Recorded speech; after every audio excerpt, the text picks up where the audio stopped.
Recording now. That's good. Let's see. So yeah. Apparently, in my notes, the old one's name is Nixiathia. Yep. So I want it known that I got that. Got the name. And I think Malcolm was also saying we got a long rest between then and now, right? We did get a long rest, did we not? that's a good question. I don't know. Stop if shaking your head, Jameson. I'm horizontally laying down right now, so that's actually a nodding for yes. Nodding yes from Jameson. We're 3-on-3 on getting a long rest, Malcolm.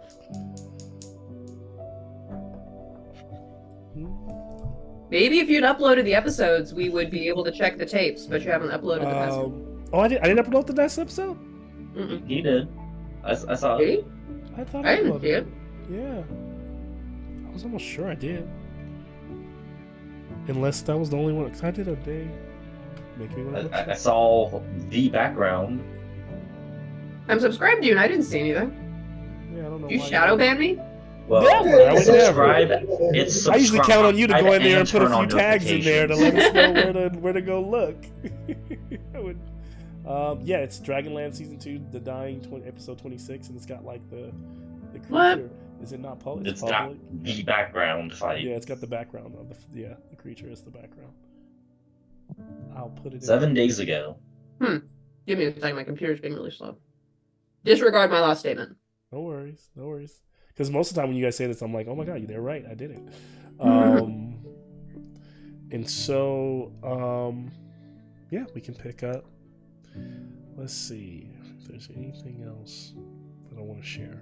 Nope, I think that's it. It's probably for the best that Kenneth isn't gonna be there because he would have over 200 HP. And I don't think you'd want to deal with that. It's probably a really good thing when going into a fight with Tiamat.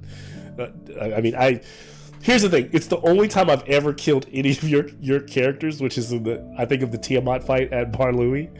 And both you and Killjourn were like stomped out. So I was like, oh, okay, it's actually, it can happen. At least you went easy on Nick's character. Yeah. Yeah, the barbarian, but that barbarian held on. That barbarian was a nightmare. That shit was crazy. Because I don't know what is the ability where every time you drop, it would just she would just go to 1 hit point. It was just like, yep. It's like rage beyond death. Yeah, or something like that. That's bullshit. I call bullshit on that. I just loved that with that barbarian Artemis had that moment where they both got like sent away to the nether realms and then they caught Artemis because of the timing worked out perfectly. I love it.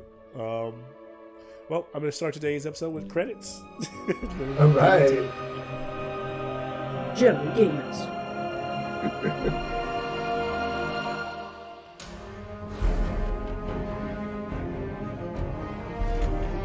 Change my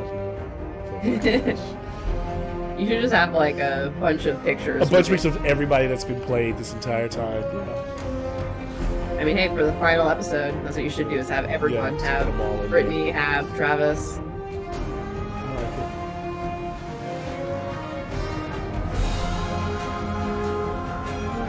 I always had this idea that like being able to get some of the older players back for their final games.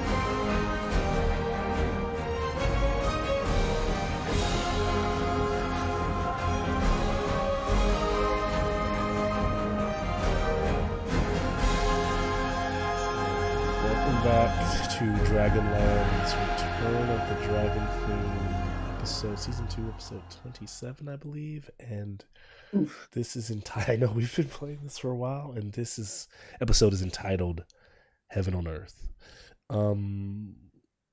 Heaven is a place on earth. And so where we will begin today's session, I want to go back. Today's session begins in a flashback. We return to the House of Spirits. We return to the moment where the left hand is drinking. Little Lenore is there and they're enjoying their wine.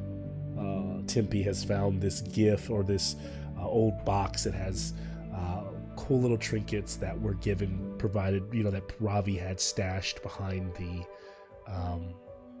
the desk, and they're all there together. Machina is still back at the palace, so Machina is not in the scene. But they're having that quality time. And in this flashback, this is what really transpired, not what you remembered. And so I can tell you this: there is no woman that walks in and gives the lengthy speech. There is no choking on the wine. This is how you actually ended that day with each other. And that's up to you to decide. How long did you stay in the House of Spirits? Did you spend the night? Did you explore the streets of Waterdeep? When did you return back to the palace to Vajra and Lady Silverhands? And so we will pick up with the party sitting around, having a drink. I'll turn it over to you all. Which pretty much is Ohan and Cheryl. Gives you all a chance. I mean, Ohan is Demetria and Amnon. Gives you a chance to do a little bonding here. There we go. And Machina, you are welcome to role play, I guess, the success in terms of the astral projecting working, and I imagine you coming back in any ways of like understanding between Vajra and Silverhands that you can use the substance, and in a weird way also I don't know what that realization might have been for Machina, and realizing like, do I have a soul then, or what is, I don't even know how Machina would have taken that, the fact that he can actually astral project. So I'll turn it over to you all. This is your story here.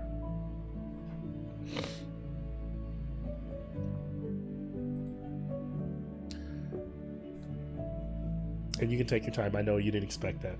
Everybody's like, wait, what? Well, we're like, this is like Malcolm.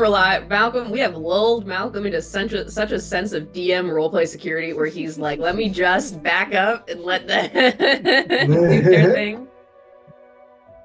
I don't know, because I feel like after us going to the House of Spirits, when we were there before, we already had these moments of like reconnecting with the house, kind of all settling down. I feel like at least Demetria and Amnon especially, they're at this really stable place where they just kind of understand each other, that we're here, we hope that we're going to be returning to here, we don't know if we will be, we want to be, able to come back here after all this is done, but it's mainly, at least for Demetria, she just kind of wants to bask in like the normalcy for as long as she can before we have to go back.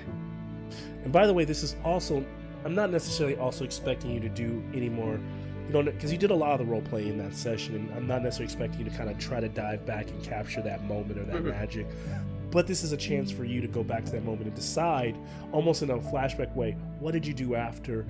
This is also a chance to say, what did you to prepare for the journey ahead? Is there any other things you did in Waterdeep, right? Because I like ripped you right out of that.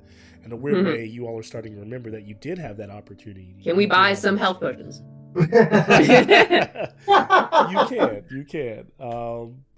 How many health potions can we buy? I'm gonna make it very. I think health potions are probably fairly simple to come across with who you are. Now parts of the city has been struggling and destroyed. So let me see what I think. Potions are at a premium right. I mean, I'm sure we can get them at the palace. Okay, we go back and we're just raiding Vajra's cabinets, like. Yeah, I mean, we raided like the Blackstaff like tower. That's true. If you go, they're going to be they might be at a limited supply, so that'll be a dice roll to see how many there are available. I mean, I would definitely pay them for. I don't know.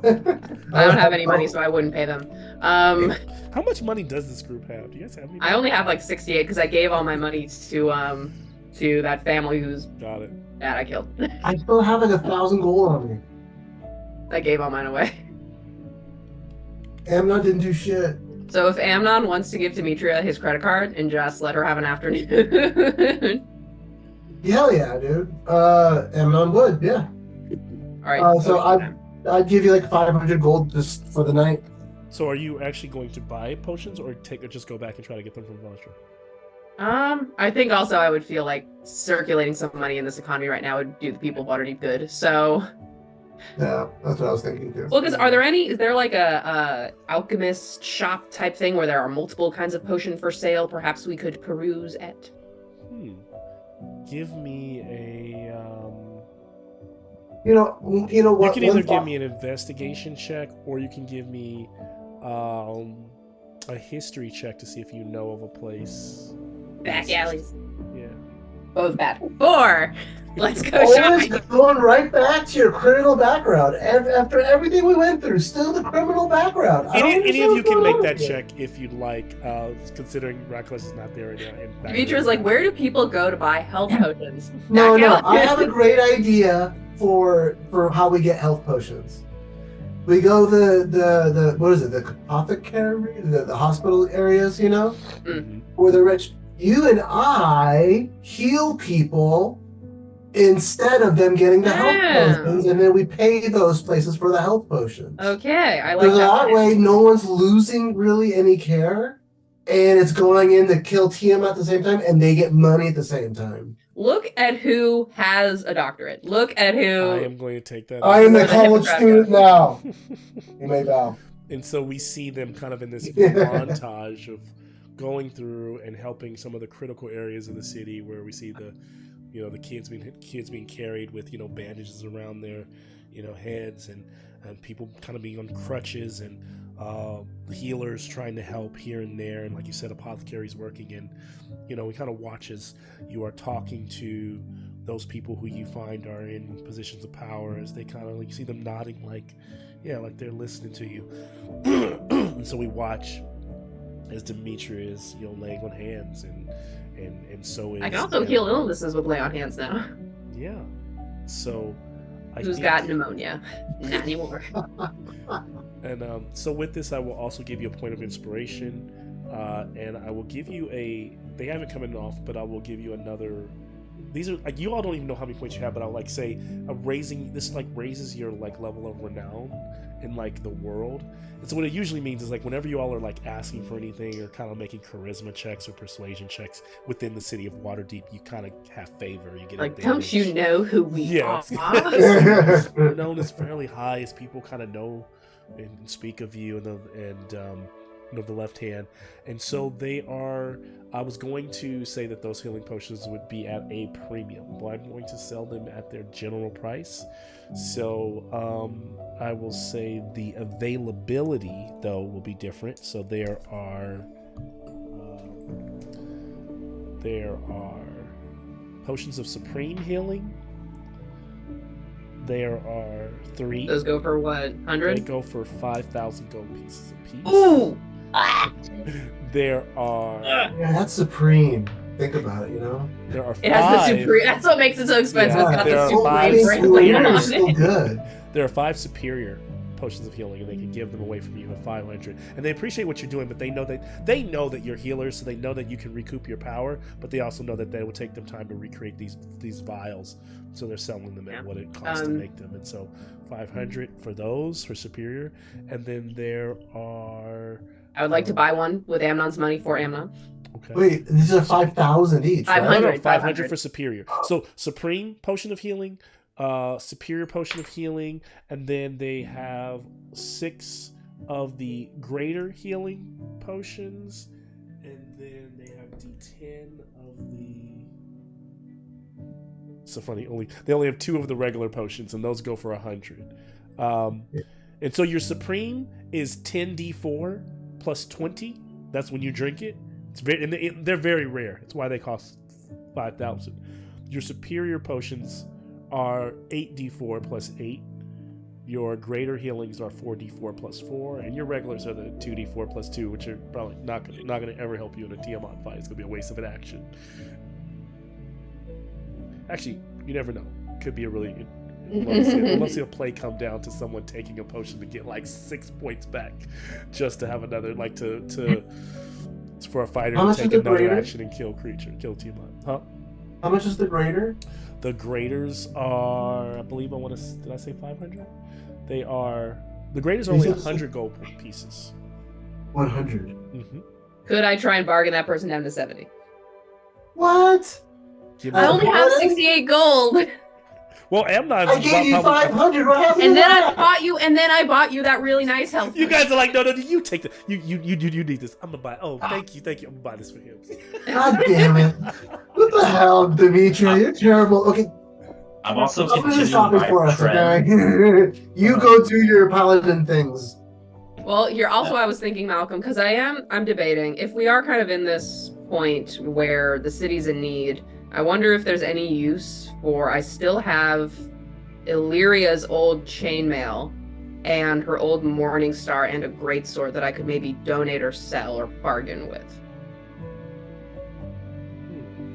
That's a good. Can you give me a persuasion check with advantage? Okay.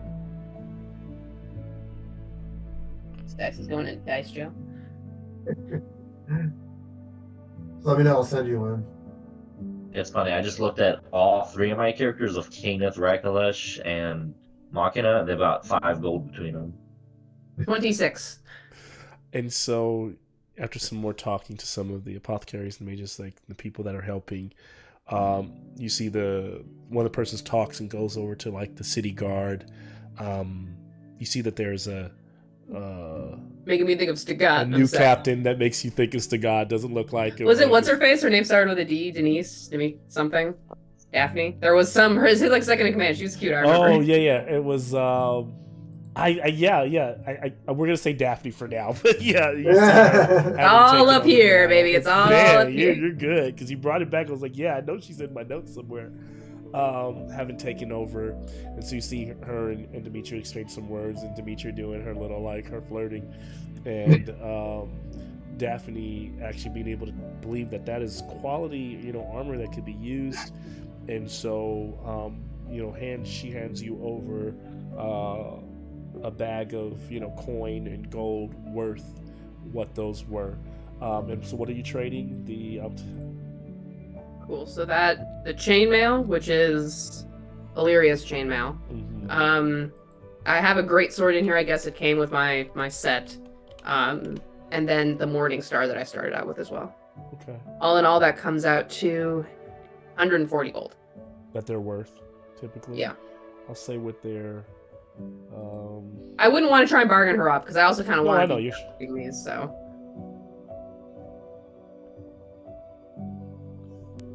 She gives you 250 gold for them. I can't take this. No, there's too many people who need more stuff. I'll take the one. I'll take the one. She tells you that supplies, because of the war and because of how things are stretched thin, And use the extra 100 to buy more supplies. I don't need that much. Okay. She thanks you.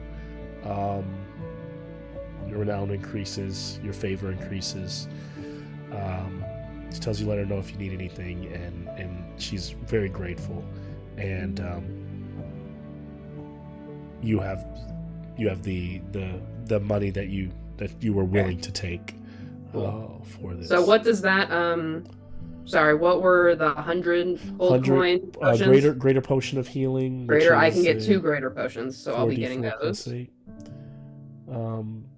After the mage that you're talking to seeing what you did, the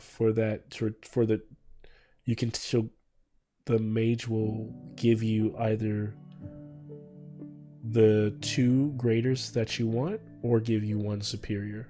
I'll take the 1 superior. Gives you the 1 superior. So then I'll take the graders. All 6. And they're also all bottled, and they're also wrapped in in ropes so that they don't break easy, so they travel well, or at least when they break, if they do were to break, the glass doesn't go everywhere, and those are handed off to you.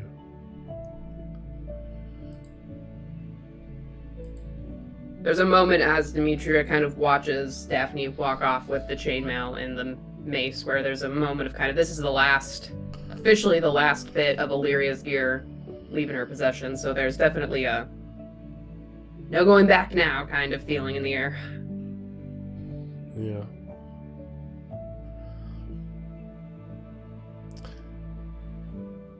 Those already have a Do couple. they go back to the palace or? Amnon would like have some rounds to make, really. So like after hitting up, getting the potions and stuff, he would actually go to the palace to. He'd want to go to the palace to see the kids. Make sure they're still good. Show them that he's still kicking. Yep. He'd want to go to the orphanage. Okay. And at the orphanage, just give the rest of the gold that I have on me. Wow. Yeah. All of it. And then and kind of just look for Eldrick look too. Just wanted to hopefully see it. And then after that, go back to meet up with Demetra. I'm thinking, didn't I take a pipe, Eldricon's pipe? Do I still have that? I know I had the cards and there was a smoking pipe as well. I got that. You got that? Do you think maybe we should go to his mom's grave and drop that off? Mm-hmm. Because we know where it is, right? He told us it's somewhere in the old cemetery. It's a good idea, yeah. We can go do that. Pay our respects. Again, because I think we both know there's a chance we're not coming back, so. You see Raklesh in the graveyard digging up graves for skeletons. Bro! Demetrius like, what the fuck? Perfect introduction. No, I want him walking out of the sea like a Bond girl. Like. So a lot of things to track here. So after they leave that sequence, they go to the orphanage, and Lady Talon, who's remember the orphanage. No, Lady Talon's gone. Her and all the kids got on the ship. She went with. They all got out of town. Remember?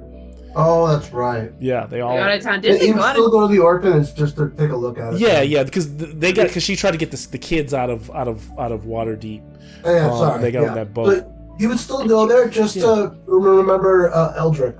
Yeah, because him and Eldrick were pretty close. Yeah, so watching thinking about Elric. The Harlequin. Yeah, the Harlequin is out there somewhere. And the place is kind of dilapidated. It's in the same state that you've left it. And I think, just to kind of see Waterdeep, most of Waterdeep is still structurally sound, but you get the feeling as you walk, all of you, this is all you for not just for Amnon here, but as you walk the streets, that people are psychologically not well. There are more and more increasingly like fits of seeing people in the streets. Some people are just like down on their luck. It's just a rough time to be. Thankfully, they feel protected because of the ward over Waterdeep. But you see people kind of look into the skies, a little PTSD from the dragons. But then you also can tell that some of this seems to be that creeping feeling that takes you back to the madness of the Demogorgon. Hate that. You can kind of see it in people who are kind of like the tics in the way they move or the way they talk maybe seem to be talking to themselves, or the kind of fits of rage that you see, maybe the baker on the corner going off on his neighbor, someone that was unlike them before. And so those are also things that you're taking in. But then at that moment, you're also just taking in the memories of the orphanage.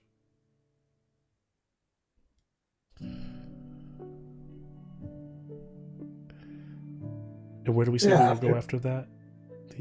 After that, Amnon would want to see the kids that he like promised. The Castle Lantern kids, The Castle Lantern kids. Yeah, because they're free now.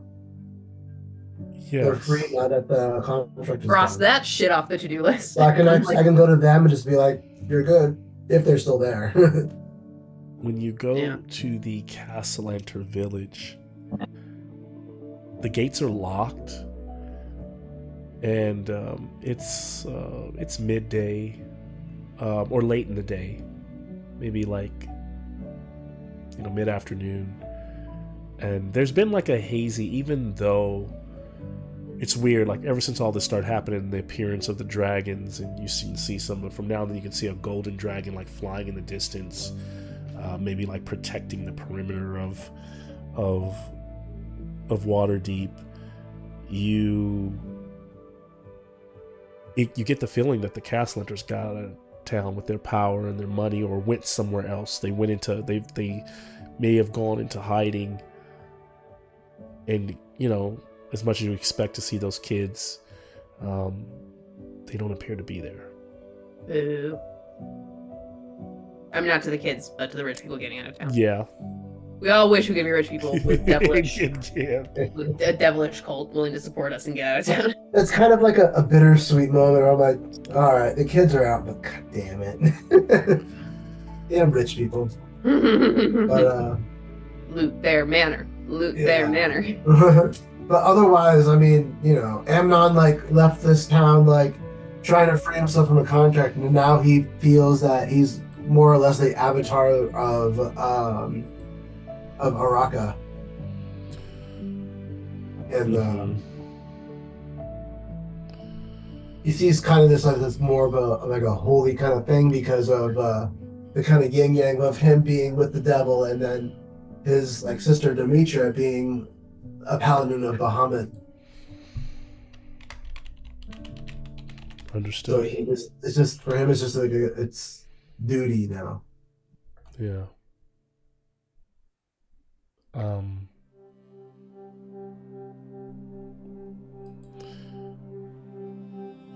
Anyone else? Timpy, I imagine, goes away, takes some time, Oils himself up. reconvenes with all of you.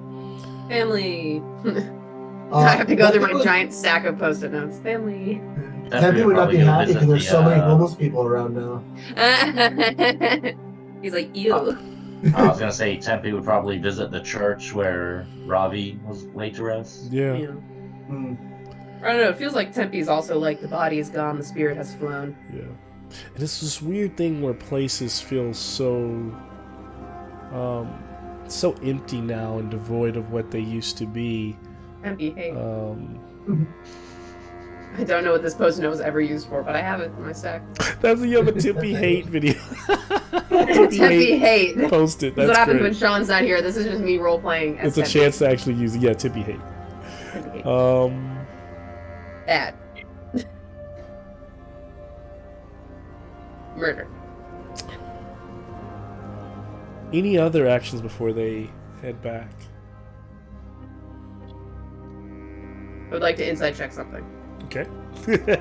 Anything in particular? The vibes. I want The to inside vibes. check. Okay. 3! I have not rolled Demetria has higher. been struggling for. I have not You know what rolled this is a higher than sign 10 of, on Demetria? Insight since this campaign started. It might be a sign that Dragonbane is going to be a good system for you. You hush. Mute my computer.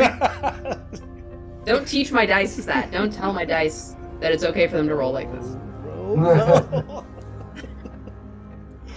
Oh my god. I'm getting attacked. I'm getting psychically attacked. Let's see. And somewhere back at the palace, Machina, you are waking back up from having this moment, and you didn't almost come back on your own, but like the astral projection worked, and all the way up to you're seeing the palace, or like seeing the throne. And then, like I described it before, that mist, but be kind of like, in a weird way, you got kind of being ripped out of it, almost like a dream, and sitting back in the room with Lady Vajra and Lady Silverhands being like, "Are you okay? What did you experience? What did you see? How does Machina react?" And he's in this like kind of like small room. They have him like kind of kneeling on his knees, and you can tell that they're kind of monitoring as much as they can his mechanical vitals as they, as the spell was, cast. I am fine. I was able to scout some of the Celestial Palace. The High Meridian, the Mount Celestia itself, you were in Bahamut's, in his castle? Yes, I was. Though I only saw the main throne. Can I have a since he's very analytical, I'll take a investigation or insight, just kind of from what he experienced, what he's able to take in from that moment. Pull up Machina real quick so I can see what his Yeah, I know. skills are. Just let me plug out the harp. That is a 12 plus 80, 32. plus what? No, I'm joking. I'm like, Machina always ends up with like some kind of crazy high number. When it gets plus, it's gonna make it like a. It's only plus 5, so that'll be 17. What Machina is able to decipher, can't tell if it was a. The throne was huge. It was clearly large enough for like a gargantuan-sized being, or to sit on. The structures in the space were massive. They were enormous. And The throne was also cracked, I remember that. yes. And with that crack, what he also notices that the structure seemed to be kind of built in like materials that appear to be marble with like seams of and ornamentations of like silver or platinum. But from the crack emanating was this kind of ominous feeling, and he also noticed like kind of a violet pulsing where the aura of the place almost felt like it should have been radiant, but it had a slightly darker, almost like dark, like purple smoky veins running through that from that crack and permeating into other aspects of the structure. If a plane of existence could be sick, that's what it would look like. Yes.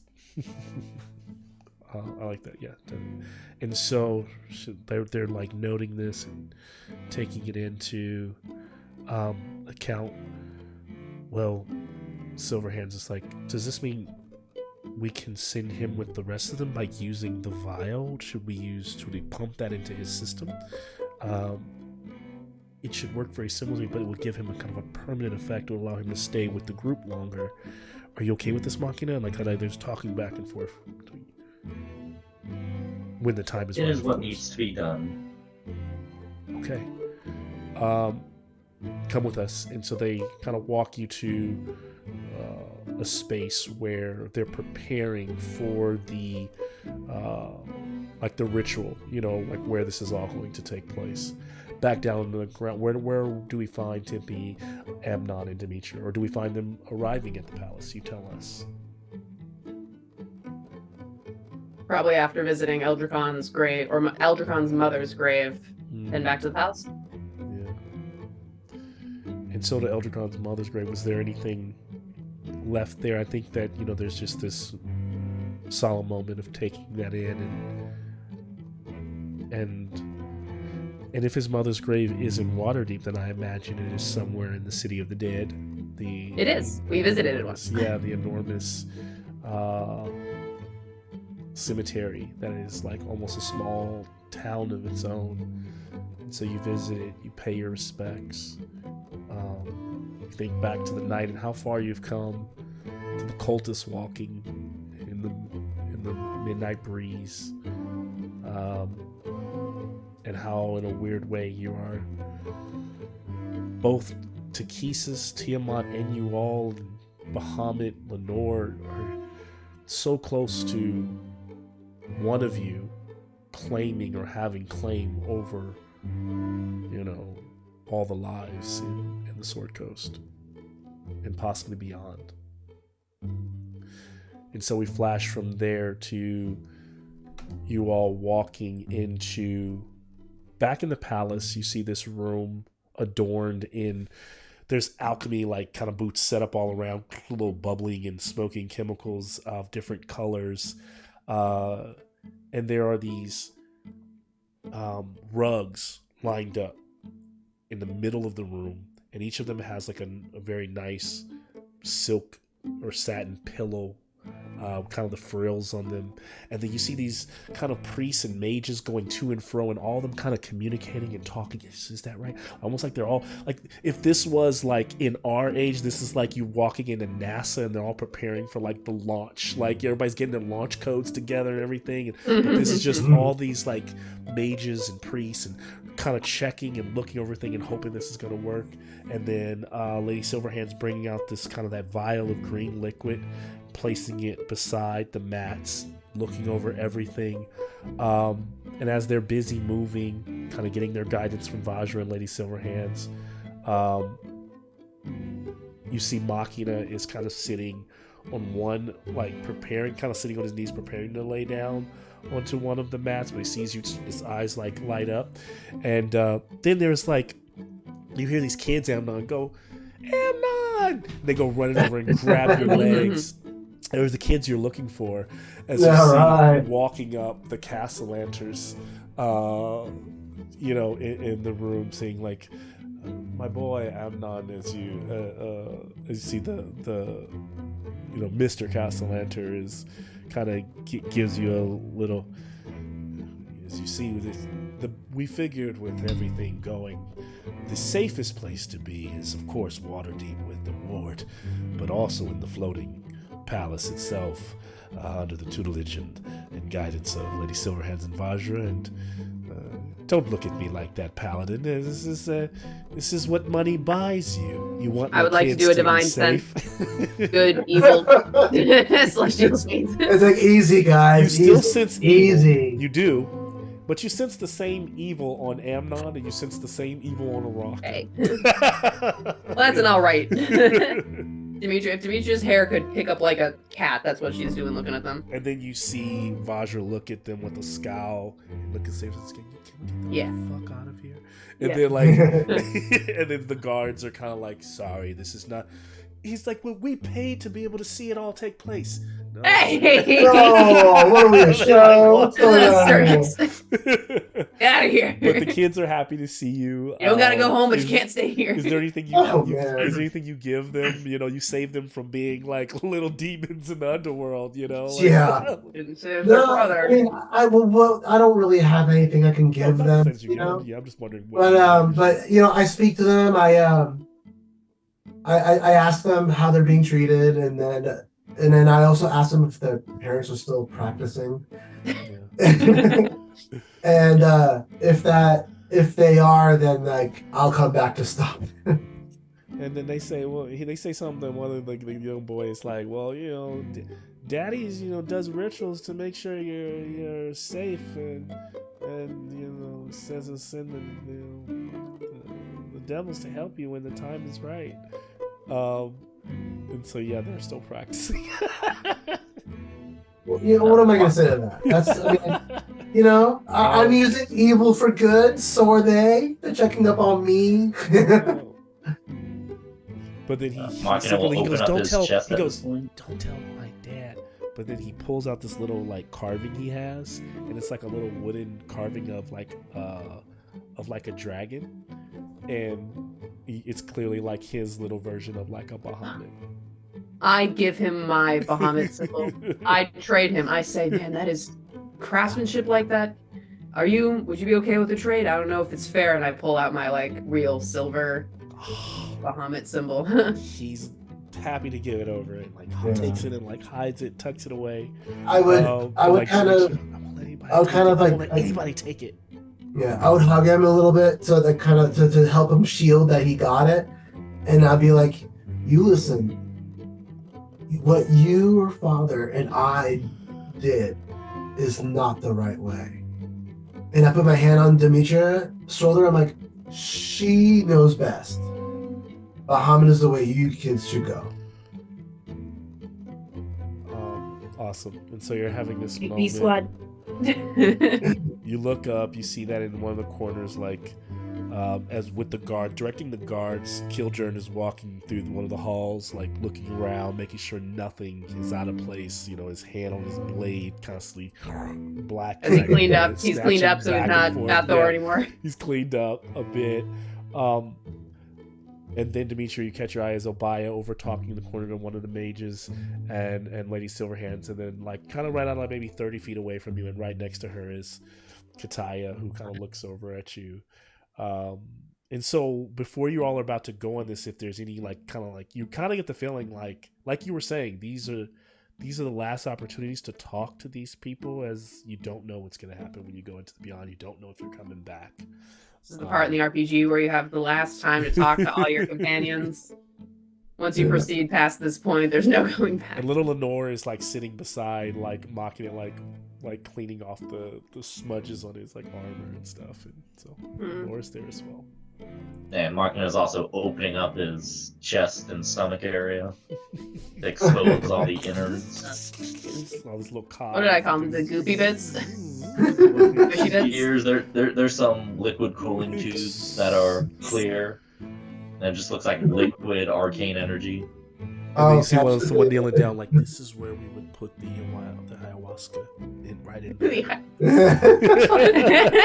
fact that you call it ayahuasca, I'm like, that's a real thing. Yeah. They're all getting ready. They're all like on the didgeridoos getting ready to send us on a trip. He just kept talking, so we just put that in him. He's fine now.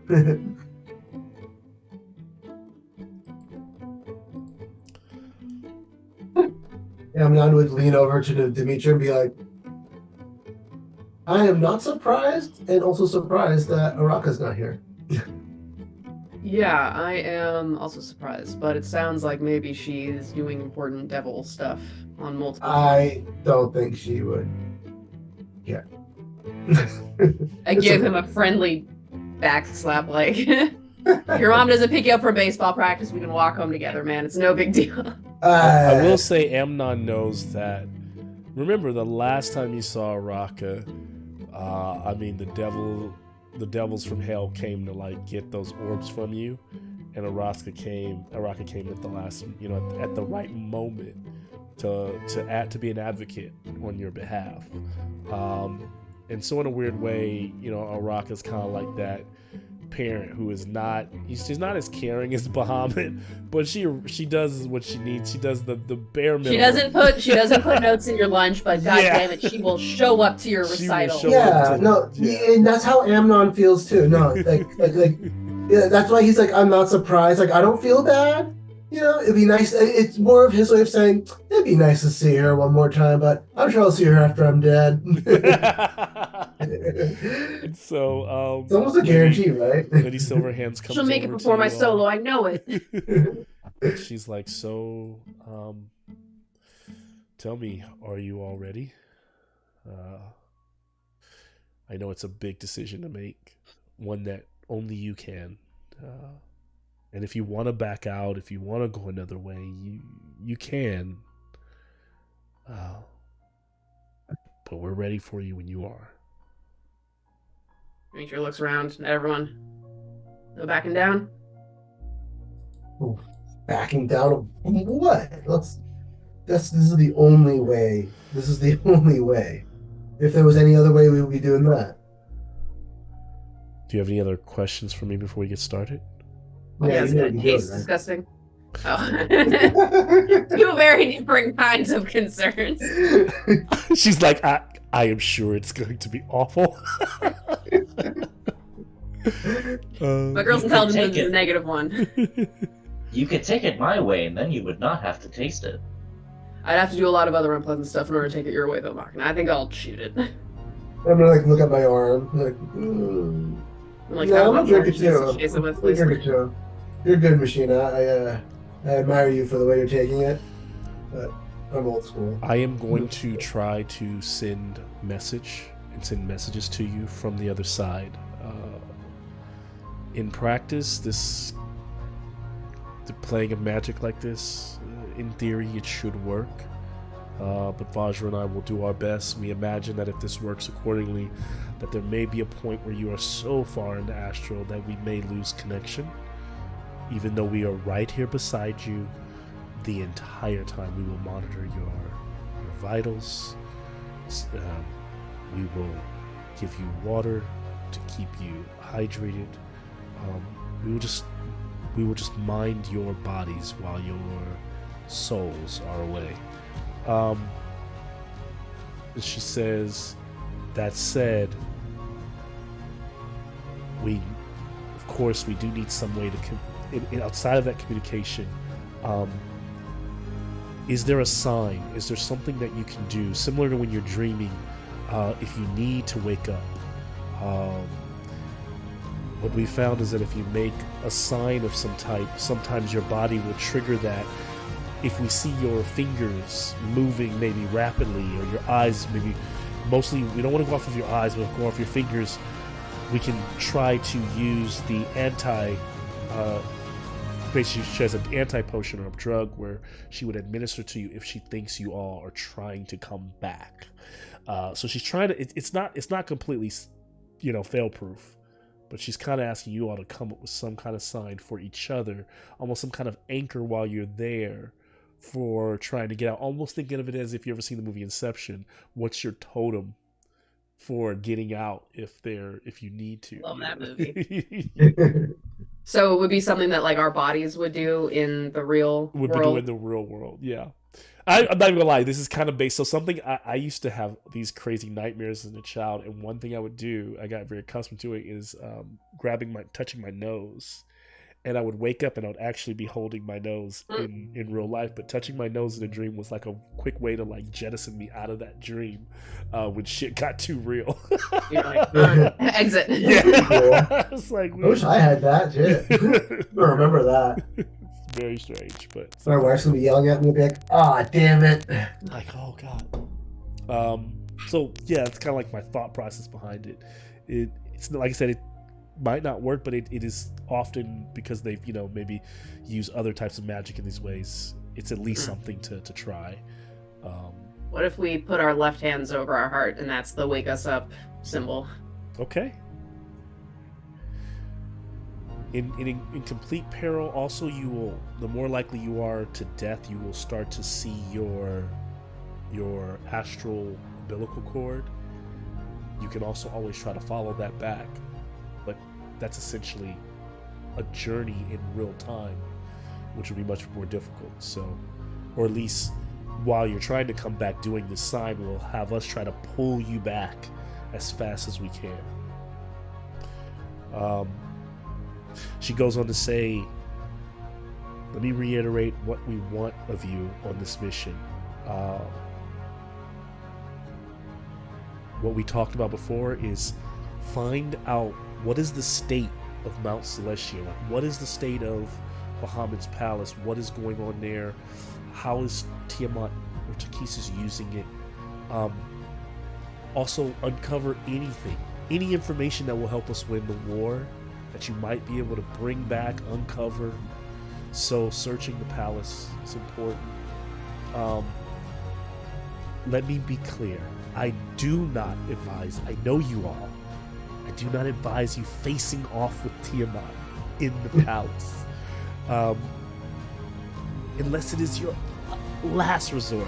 Unless it is the utmost last resort. You do not have the upper hand there. Hamnon and Dimitri are looking at each other like, Speak for yourself. I don't know. She brings up her brother one more time. I swear on him. She turns to Tempe, seeing that he's kind of communicating with Lenore, who can speak, but just because of their relationship tends to go back to signing. And she says, Tempe, I know, and she looks at all of you actually with this. She says, I know that you all have lack of trust in others, and I cannot blame you. But I can also not emphasize enough the necessity to keep the child safe. And for that, I do not suggest Lenore. I think the safest place for us is here. I am me this time. Taking her into that realm would be very, very dangerous. And like I said, unless your goal is to sacrifice the child to bring back Bahamut. As she says it, her eyes water. She's like, I don't even want to think about that. I know that's not on the table. But there are others here that have been thinking it is the best way for us to win this war. Somewhere, Rocklosh pokes his head above water. But you must know that Vajra and I would die before anyone lays a hand on her head. Your will is being respected here because you are our best chance in this fight. In addition to every soldier that we have on the ground, because of your connection to Bahamut, we are hedging our strategic bets on you.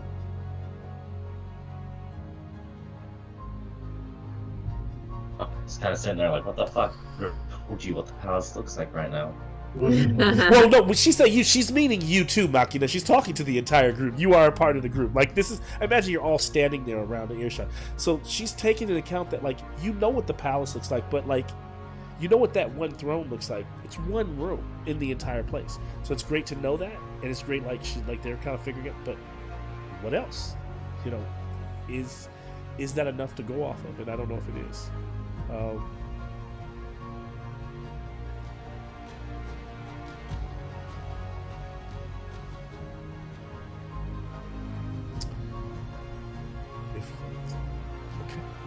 Should I take your silence as let us move forward? Yeah, we're ready. Pour it up. Doses. And so she takes you over. You all lie on your backs. She goes by one at a time.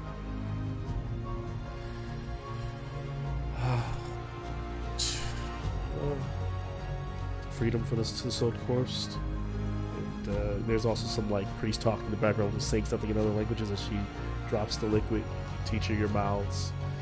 As there's someone else like point, kind of injecting the liquid into Makina's vial in his chest. Can I get a chaser, please? Can they also drop some tea in my mouth They or come something? by with a bowl of water, like kind of like a warm tea that's going, like warming, that kind of helps chase that bitter taste. And as the liquid touches all your lips, the initial shock of the bitterness and it salts your senses, and then that sharp taste suddenly it pierces your soul, and then from there the potion begins to take effect. The lethargy descends, starts to weigh you down. Your body gets heavy, it gets cold, the world blurs at the very edges, the colors begin to fade, shades and sounds all slowly drifting. And then you are wrapped in this kind of chilling, kind of cold embrace, this darkness that is both comforting and terrifying. And then you are there in the House of Spirits when you hear the voice of the red-headed woman. And this whole scene with Takesis begins to play out. All of her words assaulting your senses. And as then you begin to choke like you're dying off the wine, you're starting to realize that this was all part of the dream. And you collapse, and as we fast forward, that is where you woke up in the demi-plane, and we all know what happened after that. And so as you come to, you wonder, was that encounter with Takesis a dream? Was she really there? Was she in your dream? And you remember, like, the last time you actually have encountered her in her human form was before you went to the hell, and that was in a dream. That was also in a dream state. And so you ponder, yeah. And so as you come to floating amongst the stars, Makina has gone, everything they're kind of catching us all back up full circle. So I want to say, like, for Makina's actual body, after he made that deal, his body just says, I am the cosmos. And then just... So, I imagine that Vajra and Silverhands are panicking, because they don't know what has happened, but Makina has essentially just shut down, and now they don't know what that means for everyone else. So Lenore is trying to, like, holding over him. You all are looking at each other with Makina gone, and even as you come out of the astral mist, Bo is gone now too. We'll take a 5-minute break, and we'll put back up in the astral plane. Good so far. All right. Do it. Space time. Space time. Space jam. Space time. The screen goes black and suddenly Malcolm just blasts.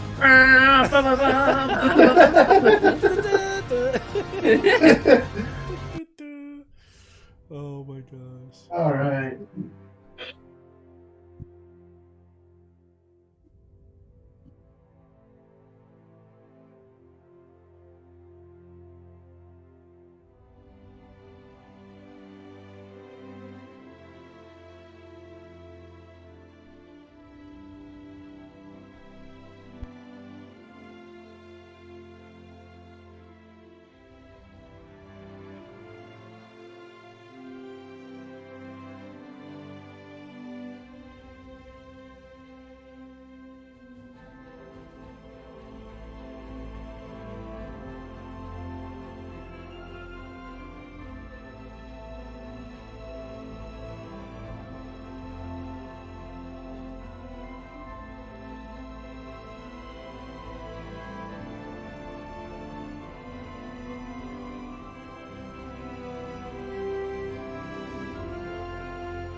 Someone moved me out of my box.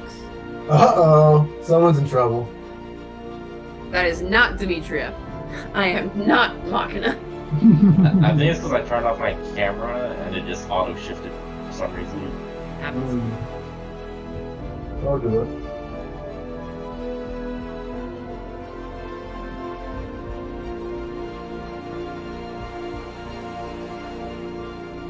I'm too used to taking potions in Baldur's Gate. I know. But That's in what I was like. I Owl, need like a potion of jumping. I need like a potion of haste. potion of speed. Yeah. Yeah.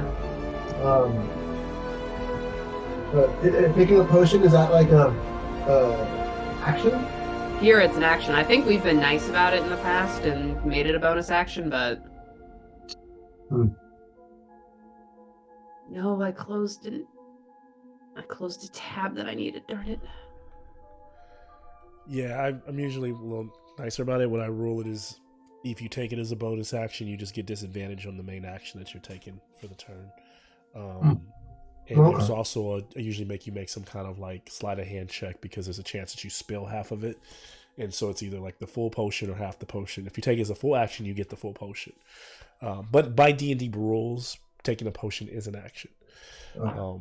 What's so funny is because I have another game where I've worked out, I do have a list of all the other potions that were possible, but you guys didn't find anybody or go after anybody that happened. So, let's see. Yeah, potion of speed might have been good. Yeah. Just start funneling potions of speed into Jameson's characters and we'll be out of here in no time. Potion of speed just does the haste spell. I know. There's a funny Instagram video about min-maxers that I almost sent to the party because it was something where it's like, the min-maxer. It's like, can I play a blade singing warlock combo? It was like 3 or 4 different multi-classes. I'm like, oh, Jameson. When he swings his sword, he shoots an Eldritch Blast, too. This guy has a login to your D&D Beyond account, Jameson. Careful. I build my characters to do a thing and do that thing well. And boy, do they. Like, Mark not have to do any strength thing or any charisma thing. Boy, do they do. Yeah, the -1 to both of those things. That's why I'm here. Exactly, yeah. So there's somebody to take up that slack. So, No, persuasion and nothing else. Kenneth wasn't min-maxed. No? Well, he was still good. Changing what happens when you roll stats. You actually roll your stats? For Kenneth, yeah. I use the D&D Beyond dice roller for it. You get my point buying addiction. It's because I'm a control freak. I'm a point buyer as well. Yeah, Also, Malcolm squares are messed up. Oh, okay. Let's fix them. Let's see. There we go. Yay, home sweet home. Let's see. I'm looking for something in my book here before we get started again. A potion of we win. Yes. Are you gonna sell that to us? Definitely looking for that. I still remember one of the first times I played with you, Malcolm. We were in Mines of Phandelver, and someone was like, "Oh, I want to cast this spell." I'm like, "Oh, spell of Kill Werebore," and for a half second, you believed me. Yeah, I definitely, that happens to me a lot. I get completely tricked by players. And then the pact was Absolutely. sealed, and I swore to become a thorn in your side ever since. I remember that word. That was a scary freaking fight. Well, yeah, because we were doing Mines of Phandelver, and it was something that only took damage from silvered weapons or magic. Yeah, and we didn't have any, and we didn't know that either. Mhm. Simply put all your silver coins in a sock and start beating it. Bludgeoning. If you had been there, Jameson, that fight would have gone very differently. It's like, oh no, we have all this gold.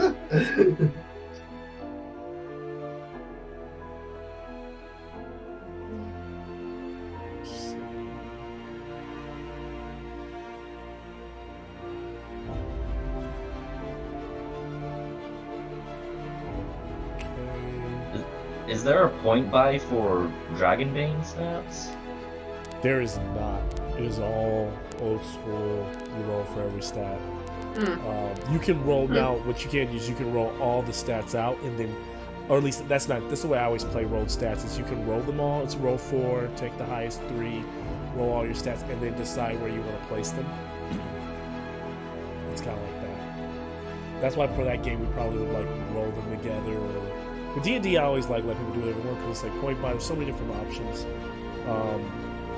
And the thing about Dragonbane is like, I probably also would allow a mulligan if you just got like terrible results, because Dragonbane, you've got to live with those stats because they don't get, none of the core attributes get better over the course of the game. There are heroic abilities or feats that you can take to increase your constitution and things like that, but you don't just level up those things. You level up your skills. So the entire game is really based around your skills and your feats or your heroic abilities.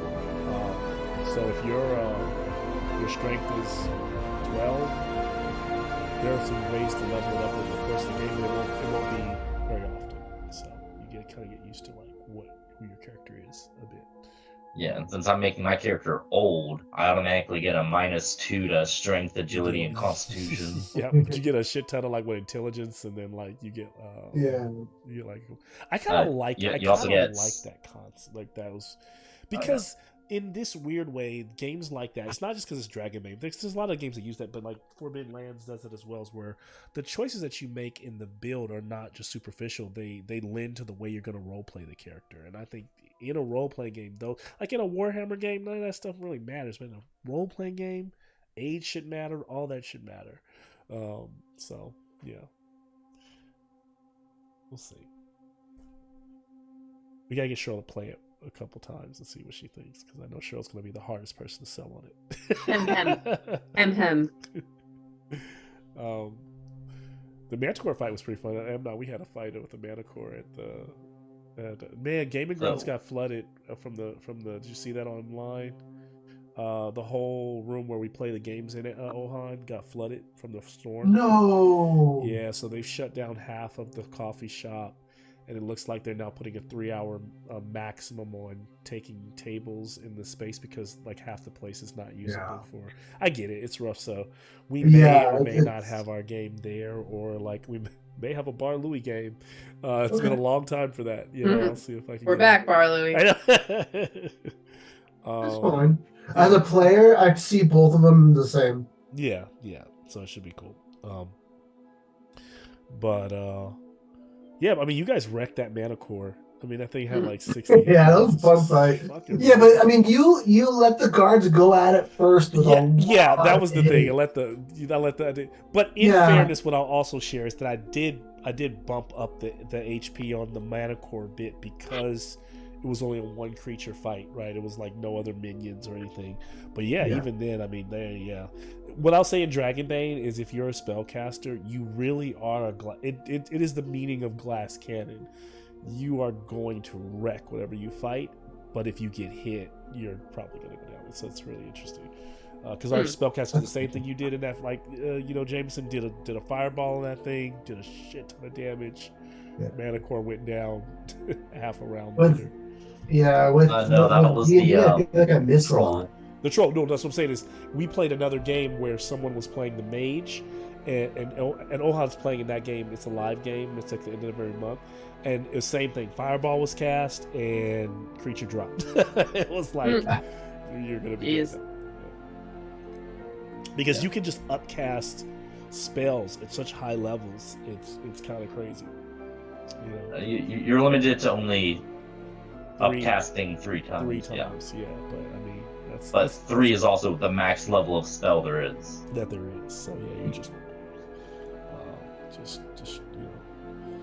So it will be interesting though. So I think Dragonbane would get interesting when you get into a fight where you're fighting multiple accounts and then the villains have spellcasters. Shit could get nasty real quick. Once you meet a sorcerer on the bad guy side, it could get scary. You'd be like, kill that guy now! Like it's like everything has to go towards the sorcerer or you're in trouble. That's right. So it creates stakes. It's scary for the game master too. Because you're like, dude, I don't want anybody to die, but then you're also like, I want everybody to mop the floor with all the monsters. So it really is. You're kind of going into every battle. So it kind of makes you role play like maybe I don't want to fight these orcs, like, which is really cool. Like we had an encounter with orcs, and the whole group was like, did persuasion, talked them down. And if we were playing D&D, everybody would have pulled their shit and been like, let's kill these fucking orcs, you know? Like, because we're playing Dragon, everybody's like, they might be stronger than us. we might get our ass handed to us.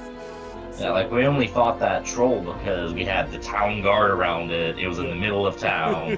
Clearly was at a disadvantage. The first troll we ran into, the female troll, were like, ooh, it was just us, and there was like a pile of skulls. It was like, I should fuck that. So, yeah. It's pretty cool in that regard. All right, so try to dive back in to floating in the astral plane. Your body's feeling both a sense of warmth, almost like coming from somewhere in the solar system, like this, feeling the warmth of the sun, but also feeling the cold and nothingness around you. Nothing really. The smells of almost like, I don't know, just minerals. Space apparently smells like burnt steak. Really? It's interesting.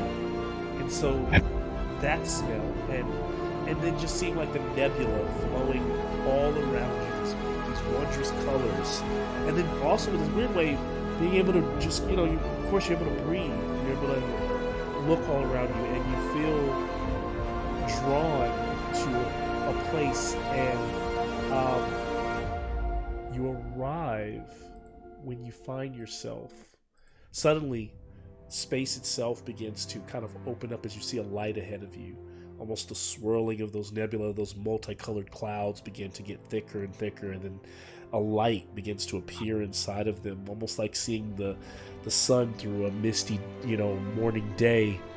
And then it opens up to a beautiful scene as you see clouds as far, almost like a sea of clouds. The brightness of the sun above you, but you can't see where the sun is. You don't know where the rays are coming from. It's not like you can pinpoint where the sun is, but it's light. It's just light. And then there is this majestic mountain rising up out of the clouds, and atop it, this wondrous spectacle of a palace. This is Mount Celestia. Like you see, like a griffin flies by off into the distance. There's this scent of fragrant, like celestial flowers. It's just kind of a sense of awe. You're being drawn closer and closer and closer, as you can kind of see the makes of these like crystalline walls of the palace. But you're still, even though you're getting closer, you're still so far away from it. And you find yourself kind of your footing taking a landing on these like marble stairs, and they just head upwards as far as you can see.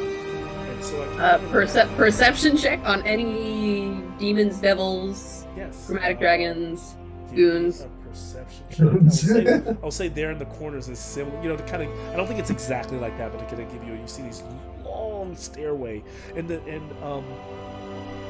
what I'd say is that you realize that the staircase itself, once you land on it, it is wide enough to fit two gargantuan dragons side by side marching up these stairs. So, and it's built. It's not built at the scale of you. So if you would have to climb each one of these steps, but you're able to, which strangely is you're being drawn, you're able to like almost float up and move over things over each stair with ease.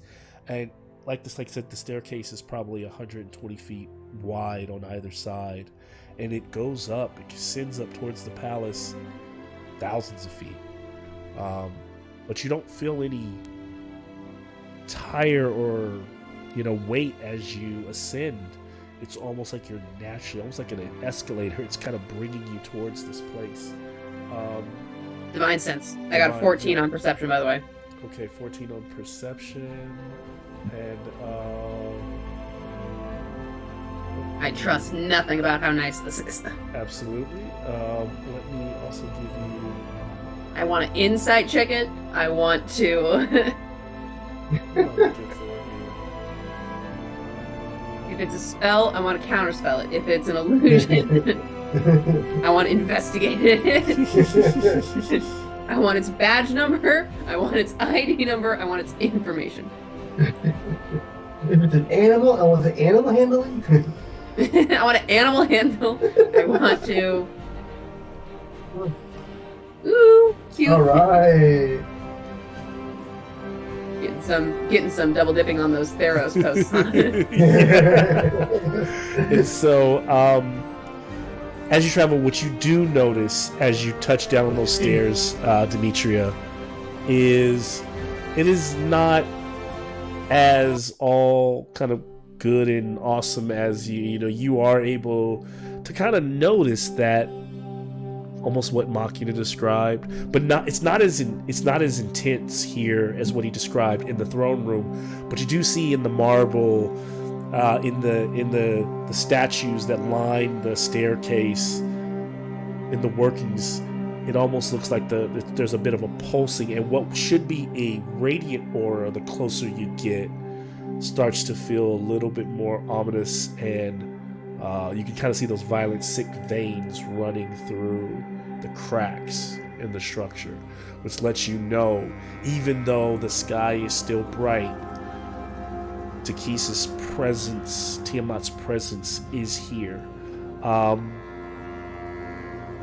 And it is also at that moment that you hear like a and you kind of spin and you see a astral body kind of slam into the steps and kind of roll face down, kind of lift his head and shake as Rakalesh is standing before you. Alright, Demetria, let's go. Do it. Rakalesh, what? Retired Rakalesh? Did you swim here, dog? Why are you here? Yeah, what the hell are you doing here? Inside check. 9. Oh. I have not rolled above a 10 on insight for the past 4 months. Rakalesh, what were you doing before you were snatched away from the world? That's up to you to share. That urban legend that the Mythbusters tested, where it's like a guy was scuba diving in a lake, and then one of those fire, helicopters came and sucked him up, and then went to go. So, what I think happened is Lizard God is upset with Rakalesh because he wasn't able to fulfill the oath with Eldrakon. Because Eldrakon killed Severin himself, and then after Eldrakon died, he turned to ash so he couldn't be consumed. And so his god is like, well, if you can't kill Severin, you gotta kill Severin faster. Hey, okay, I'm on board. Okay. And so we kind of God. see the Rakalesh kind of explaining, kind of making sense of all of this in his own way, yeah. And Lizard God isn't a very loving god. He was just like, you gotta kill Severin's master, I don't know who that is, you're gonna go do that. You know what? I gotta respect it. Gotta respect that. Yeah. You will deliver. Rain nor shine, nor gloom of night. Well... If it's one thing that Demetria and Amnon understand, is God's telling them what to do. And also, Demetria's down with literally anyone who's like, we want to kill Tiamat. She's like, my man, let's go. Yeah. Welcome to the team, brother. Yeah, Timmy's probably over there like, really? We really gonna team up with this guy? No, for now. Yeah, he's good, trust me. He's not here. He's standing up staring at the wall. Can I have a perception check from all of you? Ooh, nat 20, which will become a 19. Nice, okay. Thank you. 13. 25. One thing I will say, I always tell you, for players that have a -1, if you hit a nat 20, I'm not gonna minus it to a 19. I'm Yay! It's That's a nat, funny. it's a nat 20. I mean, that's the way I'm gonna look at it. Because that sucks. That means you could really never hit a nat 20, right? Like On certain things. on certain things. I mean, what was fun was hitting a nat 1, having a -3 to intelligence. That is fun. That is fun. When you get a 0 or a negative on a roll, that is fun. That's when some of the best character work happens. So Dimitri got a nat 20. What did the Amnon and Amnon got 13. 13? Okay. Miraculous got a 25. Okay. So, okay.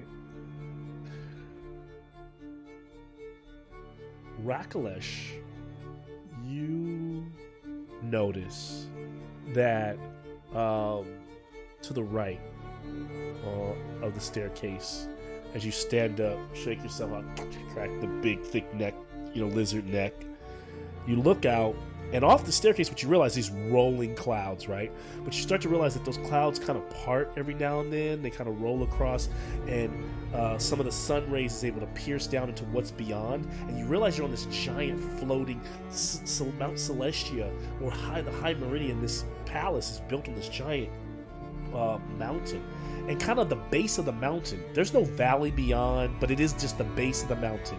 And it's floating, and then like beyond the bottom of the mountain is just like, it's almost like looking out to the horizon and being able to see the moon. You can see some stars. It's almost like space, but you're looking down into the valley and you see the space. But you see at the bottom of the mountain, along the ridge, the edges of the structure floating in the astral plane, there is a assortment of a multitude of red banners and tents, red tents, as you can see that the dragon armies have a position down there. So Takhisis has some of her armies here in Mount Celestia, and at that moment, as you're looking down in that rocky valley where they're sitting, you notice a portal open up,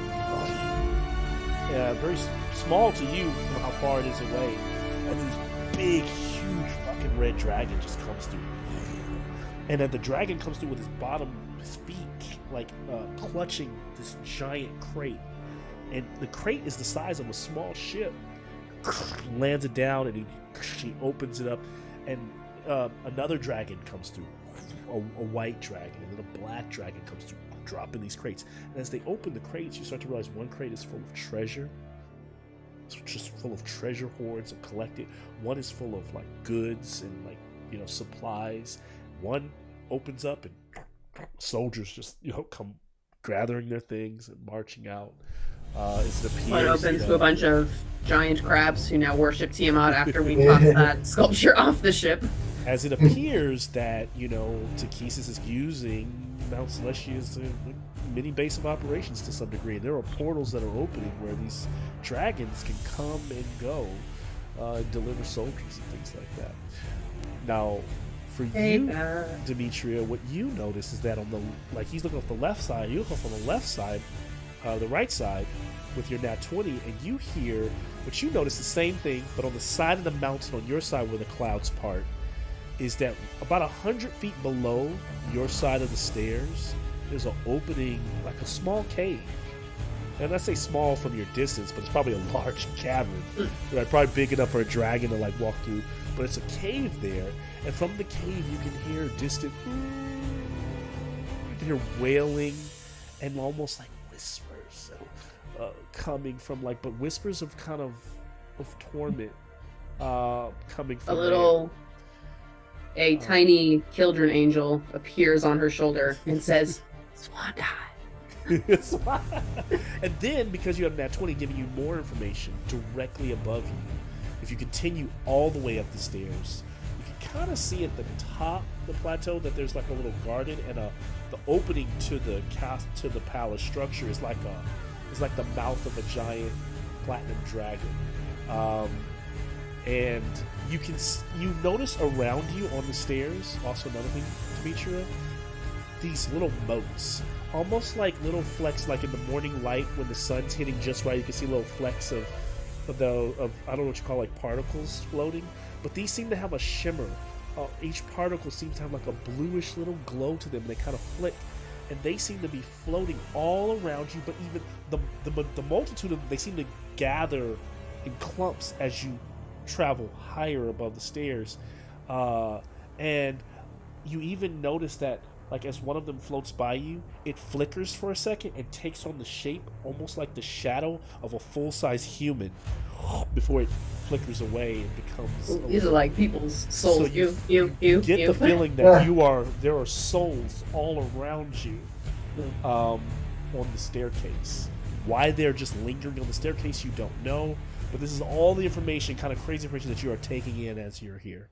How questions for clarity, putting these numbers side by side. How far up is it to the plateau at the top of the stairs, and how far is it to the cave? You guys are probably going to half feet. It's probably another 600-700 feet to the top of the stairs. And then to the cave? To the cave, 100 feet below you. So you would need some kind of way to, like, you'd have to either scale down there, or Amnon can fly, or just. I know you do your magical buffoonery. Because we're going like over the lip, like we're going. Well, that's the kind of magic I have. So yes, the magic of rock climbing. It's like 100 feet below you to go into that, to try to go to the landing that is on where that cave is, and then the armies, they are probably 1,000 feet below you. Well, they can stay down there. Yeah. I think we should check out the cave, personally. I will communicate all of that in Demetria's voice and in her mannerisms to my party. I don't know, it's like these are souls or something. Fuck. There ends. But I think we should hit the cave. Or I would like to hit the cave. Yeah, I'm looking at my dimensional door to see how many people... I have rope. I have 50 feet of hempen rope that we can use. You do have dimension. I figured, yeah, because I remember Amnon has used Dimension Door to move people. Dimension Door is a beautiful spell. Yeah. Teleport yourself.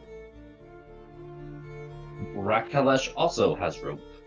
We can combine our rope. I'm sure Tempe has rope. Someone access Sean's character page and see if he has any rope. I'm sure he's got rope. He's got to have at least. Yeah, dude, he doesn't have anything. The D&D players patting down their starting equipment. Like, I got Pythons. I got it. That's the crazy thing, because like when everybody draws that character, they just like stand there like cool like Marvel characters. But like you guys have to have this like big ass pack. You never like have the. Nobody ever makes. Well, no, that's why whenever I make, I love the big ass traveling pack on the back with all the shit that's on. Like I want to see you guys make those characters next game, right? Like. Well, Aramis, I did make him in Hero Forge with like the little belt thing that holds all the potions, and I tried to make him with all of his gear. D&D becomes like when you have like 150 items, and they're like somewhere on you. Like she's a bag of holding. Boom, handled. Yeah, it's bag of holding. Well, it's like Legend of Zelda. You have all this shit on you. Yeah. Suddenly you're just bursting out piles of fruit and vegetables. Bag of holding in our next game. Yeah, my Jakar. There wasn't a bag of holding in this game. No, there wasn't.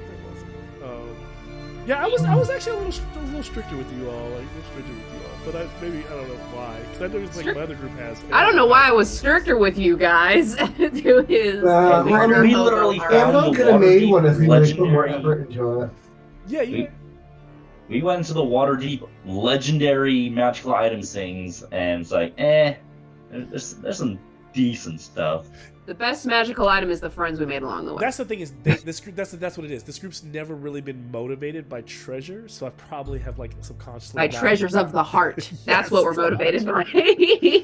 So it's really interesting. Malcolm's like, you guys said you want a shopping episode, and we're like, nah, let's roleplay you brunch together. Rakalesh will turn to y'all because he just got knocked down, got up, saw that shit. Then saw y'all. Welcome to the party, pal. And Rakalesh would. I don't care where you are. If your culture's anywhere on the Sword Coast, you know that there are invading armies. It's like there's a lot of stories that we've not told in this game because they're just happening. So you imagine that that villages are being, that even in the marshlands that you've seen they probably haven't come to any of the lizard folk, right? But you've seen the armies marching. You know the presence of Tiamat in the valley. You've seen dragons flying ever since that day you jumped off that ship. It's only gotten progressively worse. So Rakalesh, without being filled in on everything that's going on, has a good idea, right? Like of what's happening. I also like to imagine that as Rakalesh becomes, aware of all this shit that's going on, and then he looks at us like, of course we'll be fucking you. We took a community college class together 2 years ago, and you made my life hell, and now we're working together again. No, he's actually a little relieved. Hey. Because he's like... Know your faces. So, I will not have to kill a god alone. Oddly enough, somehow I'm comforted. No. Oh, I feel so much better now. Yeah, because Rakalesh just got sent here by his god. His god didn't know y'all were gonna be there. He's like, hey, Rakalesh, you fucked up. You broke... The oath was broken in an irreversible way. I respect that, though, because I do miss Eldricon. I respect that. Yeah. Lizard God is watching all this shit happening. He's like, never would have happened under my watch. Lizard God runs that shit like the Navy. Suddenly, Demetria, you look, as you're deciding, as you're preparing your rope, one of those little motes floating in the air takes on a physical image again, a shadow. The shadow flickers, and then it settles, and it looks like a specter, like a ghost, walking towards you. And then it materializes and it takes on physical features, familiar, ghostly features. Stegat. Stegat No. stands before you. And he has such a sorrowful look on his face. And he just goes, "Are you actually here?" Kind of like reaching out to almost touch Demetrius' face, but I mean, inside check. I could ask you the same question. No inside check. She needs this. She chooses to believe it. I will say, even if you all were inside checking, they would all be nat 20s, as you all know. This is the god.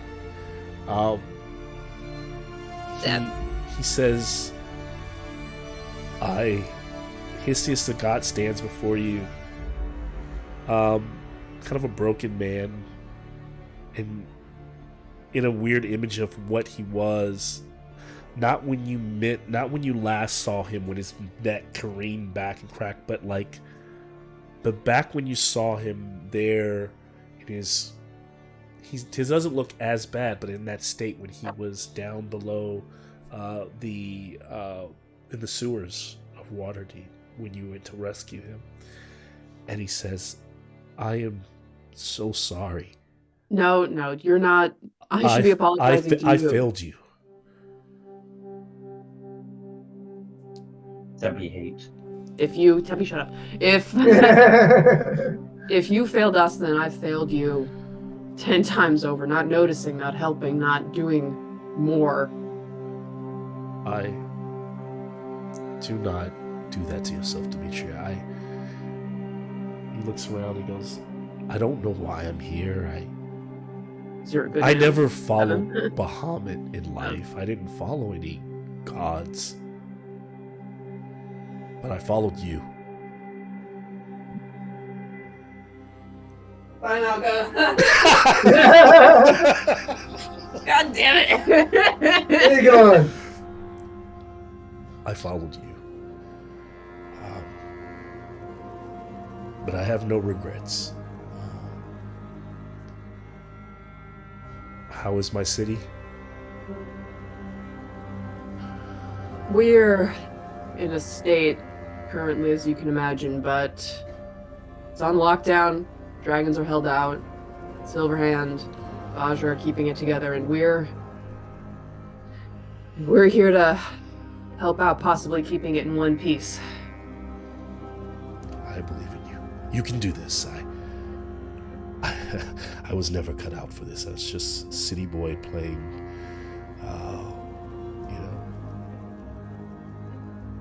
I am no true hero. You are. But I've tried to help these souls here on the staircase. We all seem to be gathering. We all seem to know where we're supposed to go, but we can't get there. We're blocked from entering the palace. We just simply cannot move beyond the garden. Everyone knows we are to be judged at the entryway. Don't ask me why I know these things, but I do. Being here, I know that I am to go to a place known as Paladine's, his bosom, his comfort.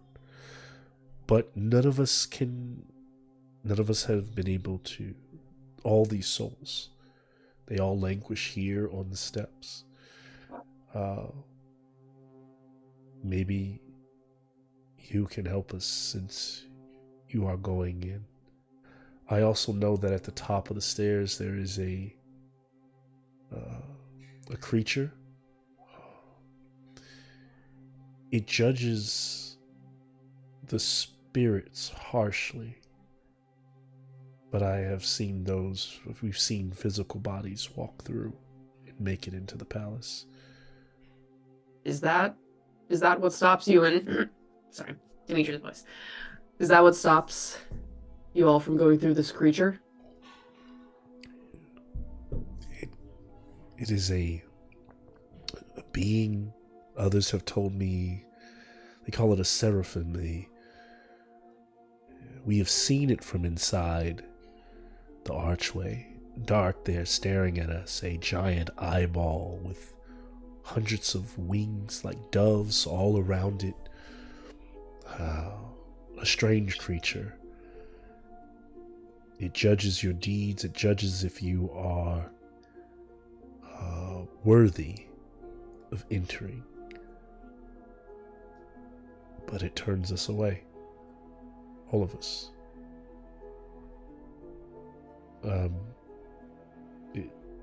Others have called it the Seraphim. Watchers. Those who are able to judge for Bahamut. Or what I will also notice is you hear everyone calls him Paladine. Does that name ring a bell at all? It doesn't, but I will say it's almost like you've heard the other names of different cultures of other gods. I sure don't know that. I want to know if Demetria knows that. I think it just kind of, that's probably what it rings for Demetria as well, is maybe this is that other name. Okay. Kind of, it almost seems like the Bahamut and the Tiamat are the names that the mortals and the humanoids have given them through time, but their real names, Paladine is probably what he calls himself in this plane. Do you have any idea what that sound is that I'm hearing down in that cave?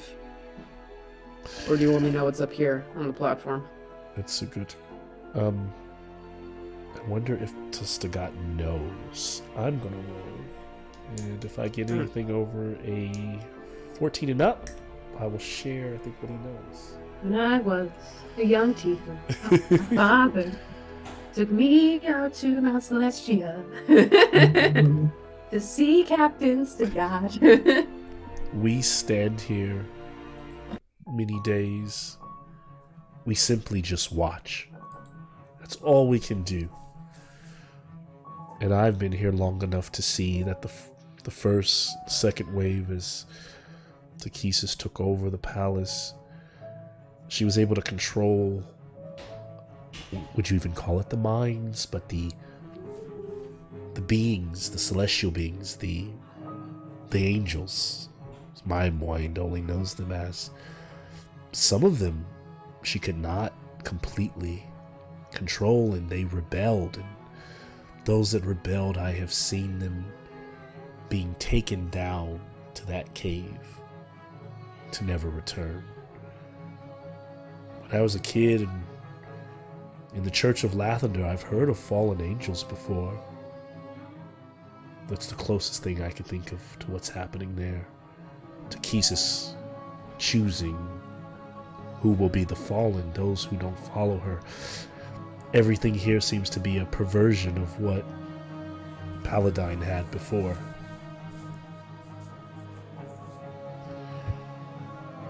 Angels go there, the solars, the planars, but they do not come out. Demetria turns to Amnon and says, "That sounds like something we might want to at least stall while we're here." It sounds like. Do you think we might find allies in that cave? Maybe. And then maybe even those allies can help us get everyone who needs. Well, if Tiamat's taken over the palace, I don't know if it's a good idea to enter it right now, but I think we should get We there. could start another rebellion while we attack her. We do hear there. Actually, we've all seen her come and go, and I can tell you that while I do not know the inner workings of a god, we have seen her go, but not come. So maybe she is gone right now. She has another entrance. That portal probably is in there. The one that leads to Waterdeep. She leaves like a star, and the clouds part, so you can see Faerun, or sometimes even other parts of the world. I've seen coasts that I've never seen before when she leaves too. She comes back the same way, and so I'm not trying to say that she's not here, but from what I know, she might not be here now. If you were to stalk and it does appear that none of those soldiers down there they don't walk the halls. None of them have ever climbed up here. We've never seen any, so it is mostly empty, except for the few angelic beings that she has flying around, moving through. I have seen one, like I told you that a humanoid has walked through the opening gates without dying or without any retribution. It was a woman clad in draconic armor. She landed on a red dragon and she went in. She goes to and fro as she pleases. Wait a minute. Zion Wrath. What are my 7 evil exes? Okay. the seven evil exes of Demetria. Zion I'm just Wrath. that friend tagging along to help out. Collecting those coins. Okay, so it sounds like what do you think, guys? Should we try and hit the cave first, or get into the mountain while she's still guaranteed to be gone? I think we should go to the cave. Cave. Yeah. Okay. Okay. So The we'll try more and. allies, the better. Agreed. Okay, I'm quickly forgetting all the shit that I didn't like about you, What, Rocklight. what was wrong with that? Demetria flashes back to all the times Rocklight mentioned eating bodies. Yeah. Amnon's like, "Come on, we were in prison together. Don't you remember?" Well, you know what's funny is it makes we got the tattoo. it makes so much sense that Amnon would not find Amnon Rakilesh was always cool with him. offensive Amnon was at always all. cool with him. Amnon like has his own past of like eating other things and humanoids, and is like like served a dark creature that Am I he the didn't only know was. vegan left on this team? Yeah, I think you're. Yeah. Because I've read Amnon's backstory, and Amnon's into some dark shit. You guys really mellowed him out. You all have. Amnon, we all got to meet Amnon at like his cool dad stage where he was like, "Oh, how are your ribs? Oh, how's your broken? How you still doing good?" And then like he just passed all this dark Like, I shit. read Amnon's story, then the game starts. He's like, I want to be a doctor. I want to heal people. It's like, but like before, it was like, I remember back on the lake, we used to eat bones and like drag bodies in. Me and my mom would like do rituals. We're all like, Yeah. "Oh yeah, that is working." Yeah, I'm going to the turn. A turn we all appreciate. Makes sense. Yeah. All right. Stop turning your nose up to the dragon lizard people. I'm saying. Joke. And so yeah. So are they going to use like your dimension door, or are we going to take ropes? And Okay. I kind of want you to save the spell slot. Yeah. Yeah. I mean, I was kind of thinking that like I should probably just try to climb with you guys too. You're looking at Yeah. two checks. You're looking at a strong survival check to make a good knot and, rope and set everything up. And then you're looking at not even a dexterity like a normal acrobatics, but looking at an athletics check to kind of hoist yourself down. Could I, me or Rockalish could go first and try and tie off the rope to make it easier for Fair Amnon. enough. That would Yeah. give. That would give. And some Rakalesh has an excellent survival. Okay. Okay, so Rockalish, you want to I'm tie also some? just thinking about using my gem flame too. So if Or Rakalesh- also, can't Axel, if we just have Axel take the end of the rope and go Yeah, you can do tie it it. off? You can fly there invisibly. Yeah. Yeah. Okay. Then I'll allow So Rockalish can tie the knots. We can have Axel fly down, tie the rope off, so we have like one, an easy. one survival check for Rakalesh then, and I'll give you advantage with the help of the little devil. Cool. Alright. I rolled an 18, so I'll see what advantage gets Okay. me. With How advantage. much more? So that'll be a 28 total. Of course. Ooh, nice. Yeah. And so Malcolm's like, yeah, that's Jameson on it. tying I'm a off, cleric. I'm a wisdom-focused character. and Makes so one of us. down they go, kind of one at a time, climbing down. Zip line, wee. Stealthy zip line, stealthily. Who's making the first check? Athletics. Who's going down first? I'll go down Okay. first. Mitra, athletics, because then at least you'll be down there for whoever. Yeah, exactly. That fell out of my box. Okay. Okay, that is not bad. Paladin girl, tell me your strength. Plus 4, 18. Okay. So you make it, scaling down to meet your armor. Cloven goat Playing hooves against- yeah. and on the Land the plateau. You see that the whispers, the coming from that cave, a bit more present now. Who's next? I'd say Rakalesh will go last, being the next biggest. Yeah, Amnon's pretty hesitant. We'll catch you at the bottom. Yeah. Good luck. That'll be a It's like flat you just 15. need going for the dragon collar. Get Can the I dragon say- collar. I was gonna say, do we have enough rope that we could like have this rope go down to the cave, and then I have one rope that I like tie to Amnon, and then I hold so that in case you overshoot, I can reel you back in. Nah, dude. If I overshoot this, I'll just gem fly back up. Okay. Okay. That doesn't cost me. Gem it fly. doesn't- Is it that what doesn't- happens when you become an onyx and you get embedded in a, in a Yeah. bow? Yeah, because I can do that without using a spell slot. Okay, cool.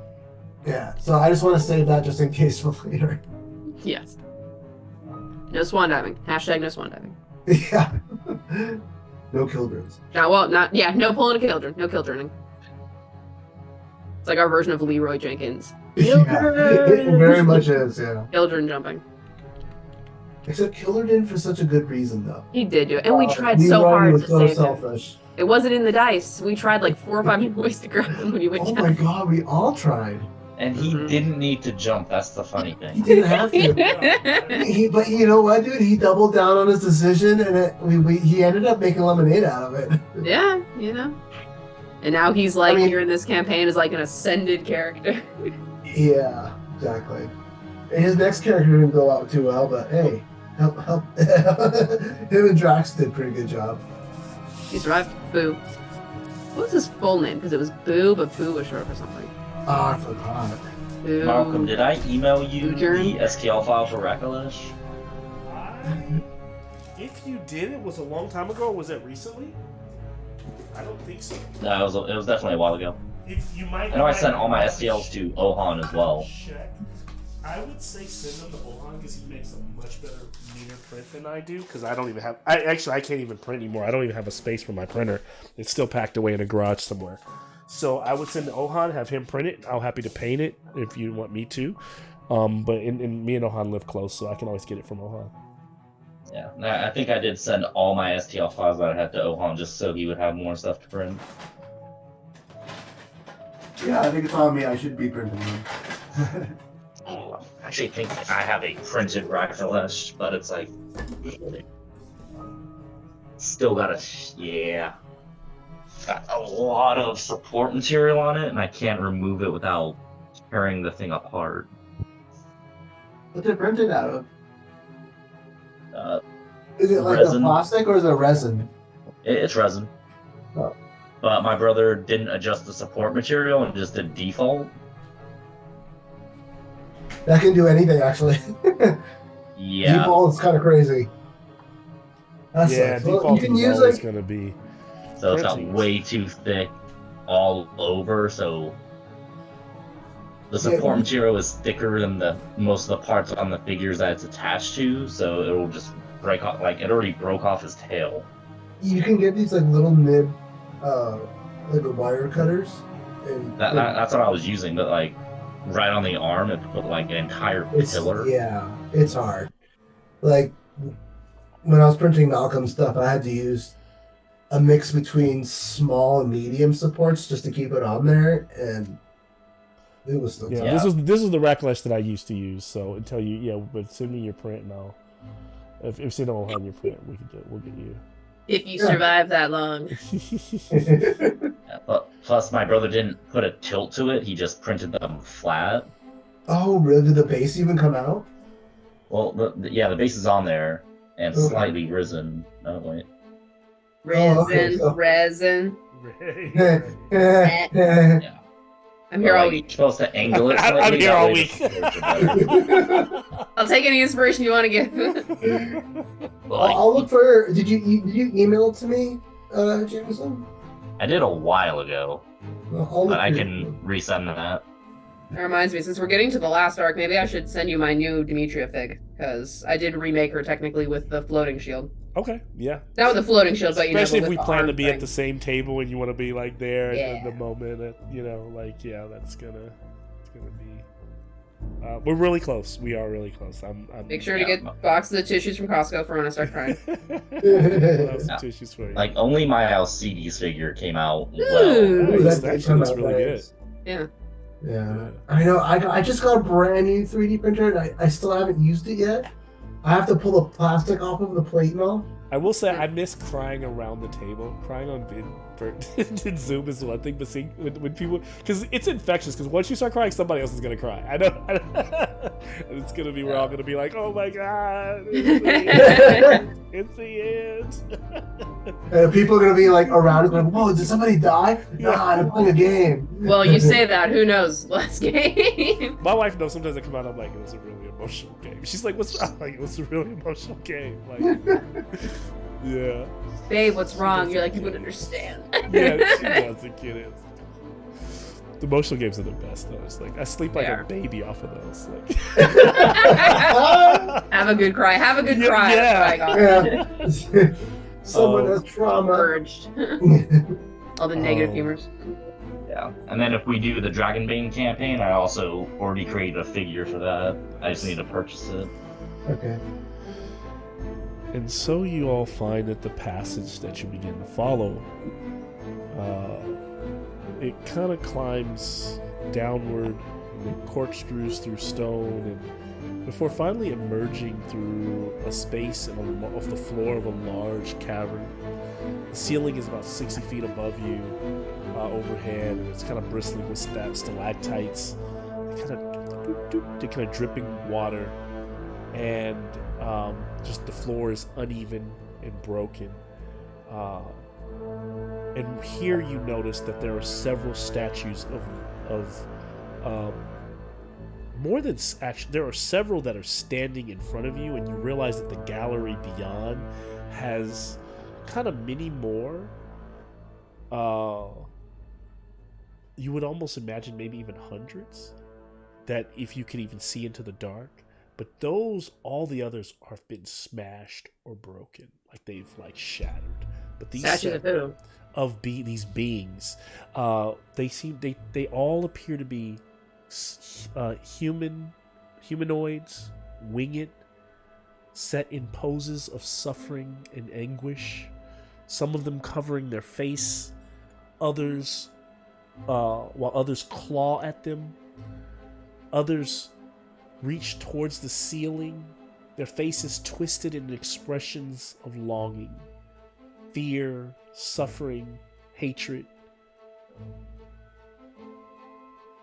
Mine's actually Okay. Hallow spell, good, evil, celestials. What are they called? Not demons. You sense Fey fiends. Fiends. all. You sense mostly good celestials, and then somewhere in the space, evil. All celestial, no fiends. And you're getting a feeling that all the emanating off of the statues is that these are all celestial beings. I give the divine sense something evil this way comes hand gesture. They all seem to be kind of spotted with, they all seem to kind of be like marred with mineral deposits, kind of crystallized from the water dripping on the ceiling. Can I have I'll give you advantage since you just did the divine check, Demetra, but just perception checks. Perception. I get advantage, you say? Yeah. I'm not looking at nothing. You rolled a 1. 9.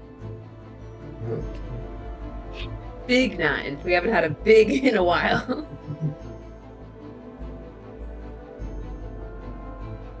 Well, since I'm I'll make the perception. Yeah. I rolled a critical 1. Okay. What did Rakalish get? 17. Okay. So Rakalish, as you look out of the corner of your eye, you look over at one of the creatures, and one of the ones that is like reaching to like, and you notice that it's like almost like the eye. It's a statue, but they almost look like it has eyes for a second. That like move the eye. One of the eyes moves for a second, and you get the feeling that while petrified in a petrified stasis, they're all very much alive. Every single one of them. Petrified, you say?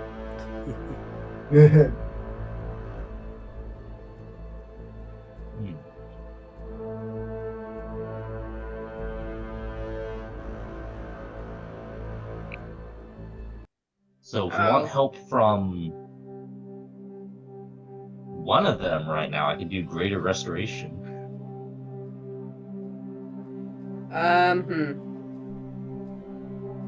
Is there look like one that's right here near the entrance? Do we want to maybe wander in and try and find someone who looks like they're wearing like important armor or something? None of them seem to be wearing anything important armor, and all of them appear to be like it would be carved armor, so nothing you can actually take off of them. Oh no, I mean to like pick out someone important to be petrified because they might have more information. As you look around looking for something important, can I have an insight check from you? It's a low. Oh, it's boy. A low. 4. I have not rolled above a 10 for an insight check this entire game. My passive insight is 20. And what's your straight wisdom, Demetra? My straight wisdom? I don't think anything about Demetra's straight, but straight wisdom. An 8, a -1. Okay. You want me to roll for a straight wisdom? Yeah, give me a straight wisdom. 13. You do hear, and I think this is all of you, like a whispering from those whispers and those wails in the room.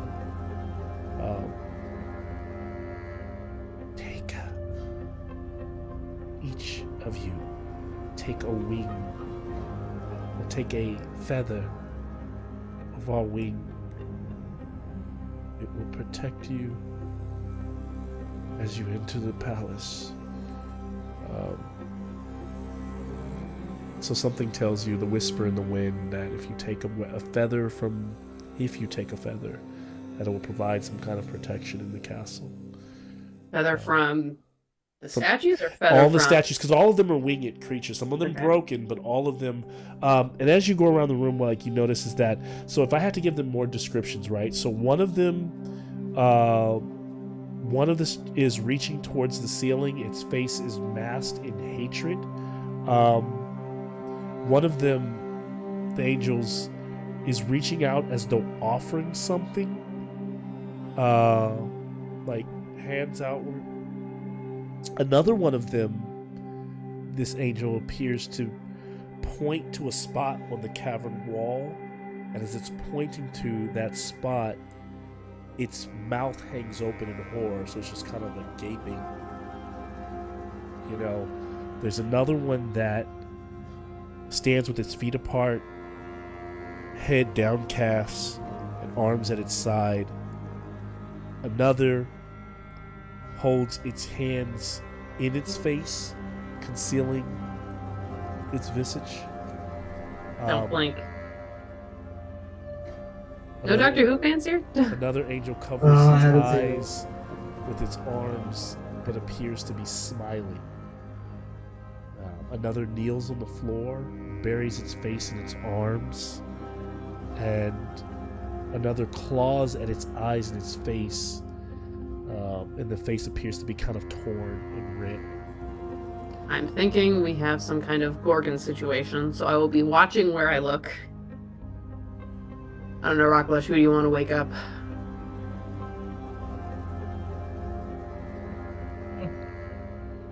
Might be stronger ones deeper in. Hey, if you say so. What do you say? And Racklash will go and try break a feather off one of them. Hey. Any particular one? Kind of randomizing it? Or should I Be randomize respectful. The angry looking one. Okay. He looks like he went down fighting. Hatred, yeah, the ones. Racklash, as you make contact with the statue, grab the feather and go to snap it. You're able to snap it off. That's not the hard part, because it's kind of brittle and easy to break, especially with your strength. Kind of a wisdom saving throw. +3. That was a trap. It's a trap. So with a +3 from Demetra, that'll be a 24. 24. Cleric. Alright, so you take only 5 points, but you feel a quick jolt as you take 5 points of psychic damage. And you feel that hate kind of rush into you. And you see flashes of just this, almost as though you're the creature seeing red as other celestials, angels are subduing this creature, and this woman is standing over and kind of waving her hand to take the figure away. And you hear the name Anaya. Anaya, judged by Takesis.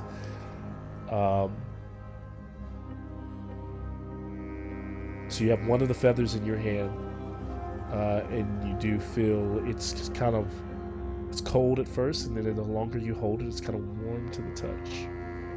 It doesn't turn into a feather; it stays a stone.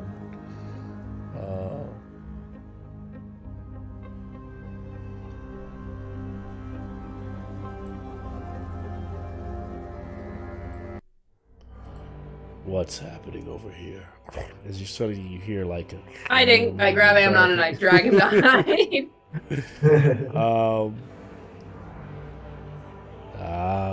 We have visitors.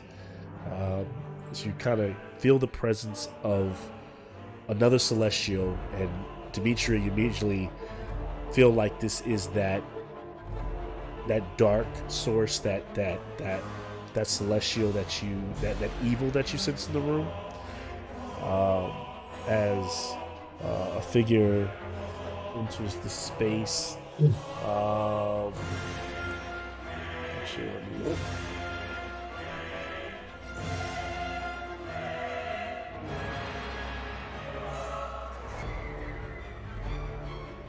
And he appears to be angelic in his stature, but you notice that he is kind of a strange palish. He has that the same sickness that Machina saw. He has that kind of sickness running through his veins. His eyes kind of pulse with a vibrant violet, and his wings look like they were torn off at the point where they grow out of his back, and so they're just bloody white nubs.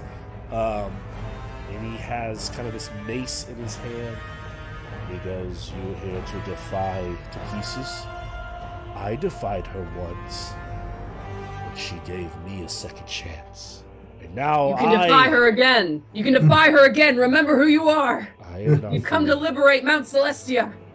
I am no fool. There is no liberating the Mount of anything.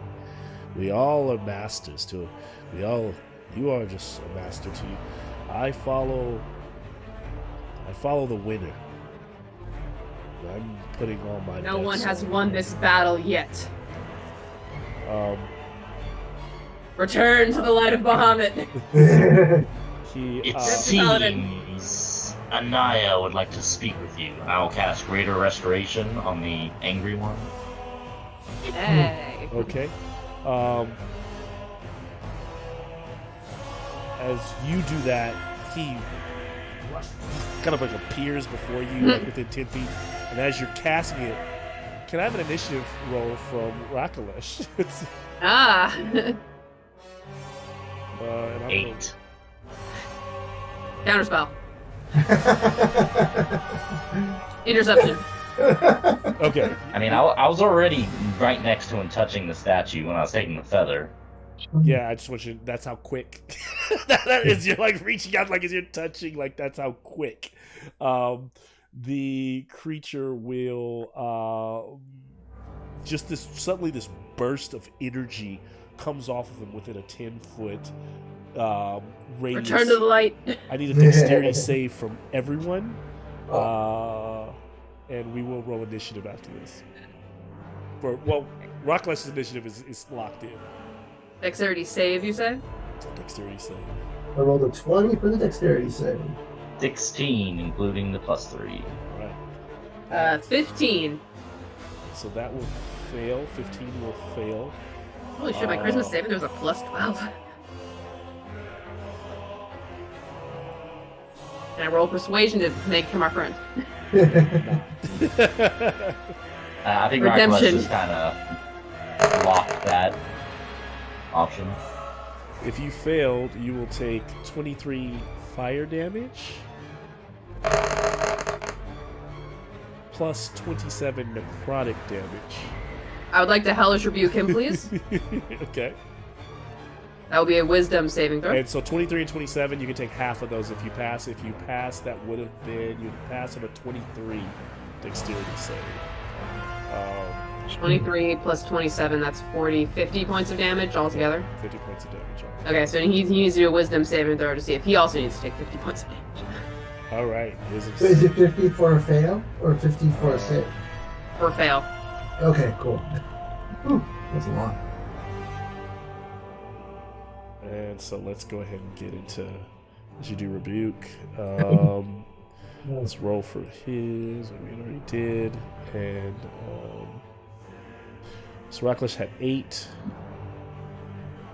which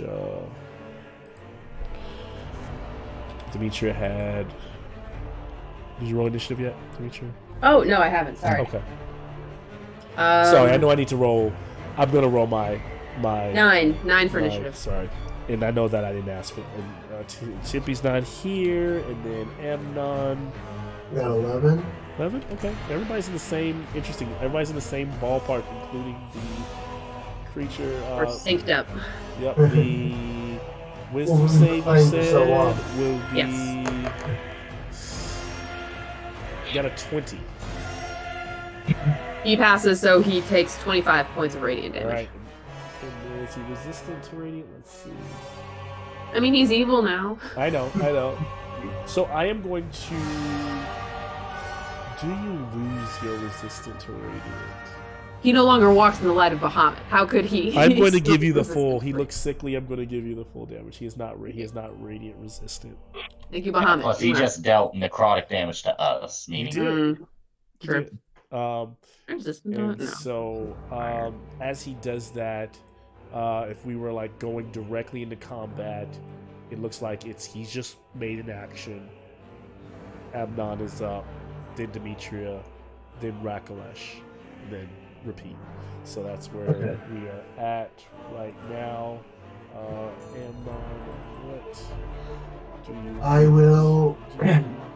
The first thing I'm gonna do is activate the good old Eldritch Cannon that I haven't activated in so long. I've been using it as a protector, so I get to roll a D8 plus 1 for some temporary hit points.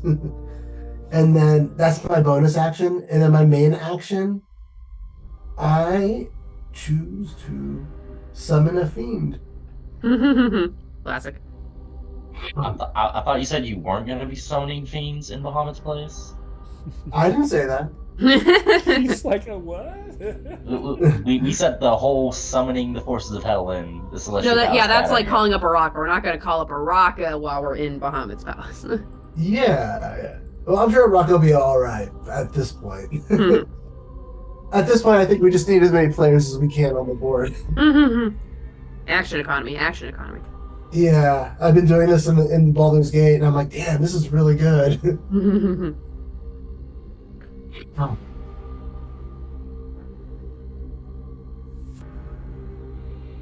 So that's a large fiend. Okay. What does your fiend look like? Hmm. Dog? Is it like the demon? Like his wings? What? It's gonna be dragon-esque because just to pay homage to Araka, basically. So I would say that it'd still be dragon themed in some way.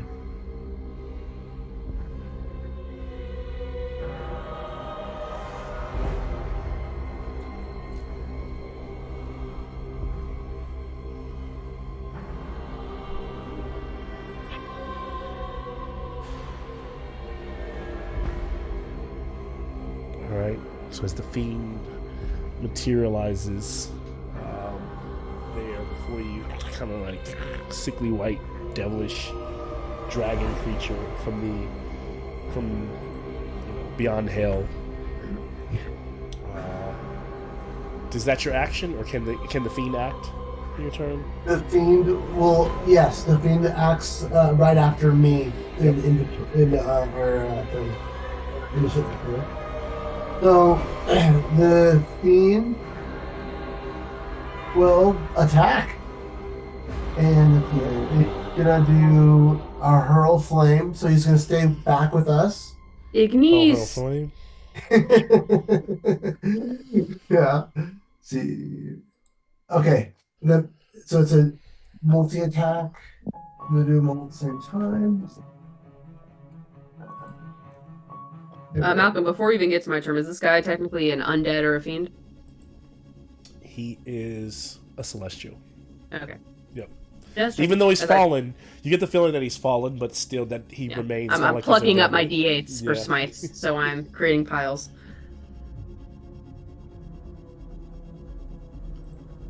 Oof. Let me see here.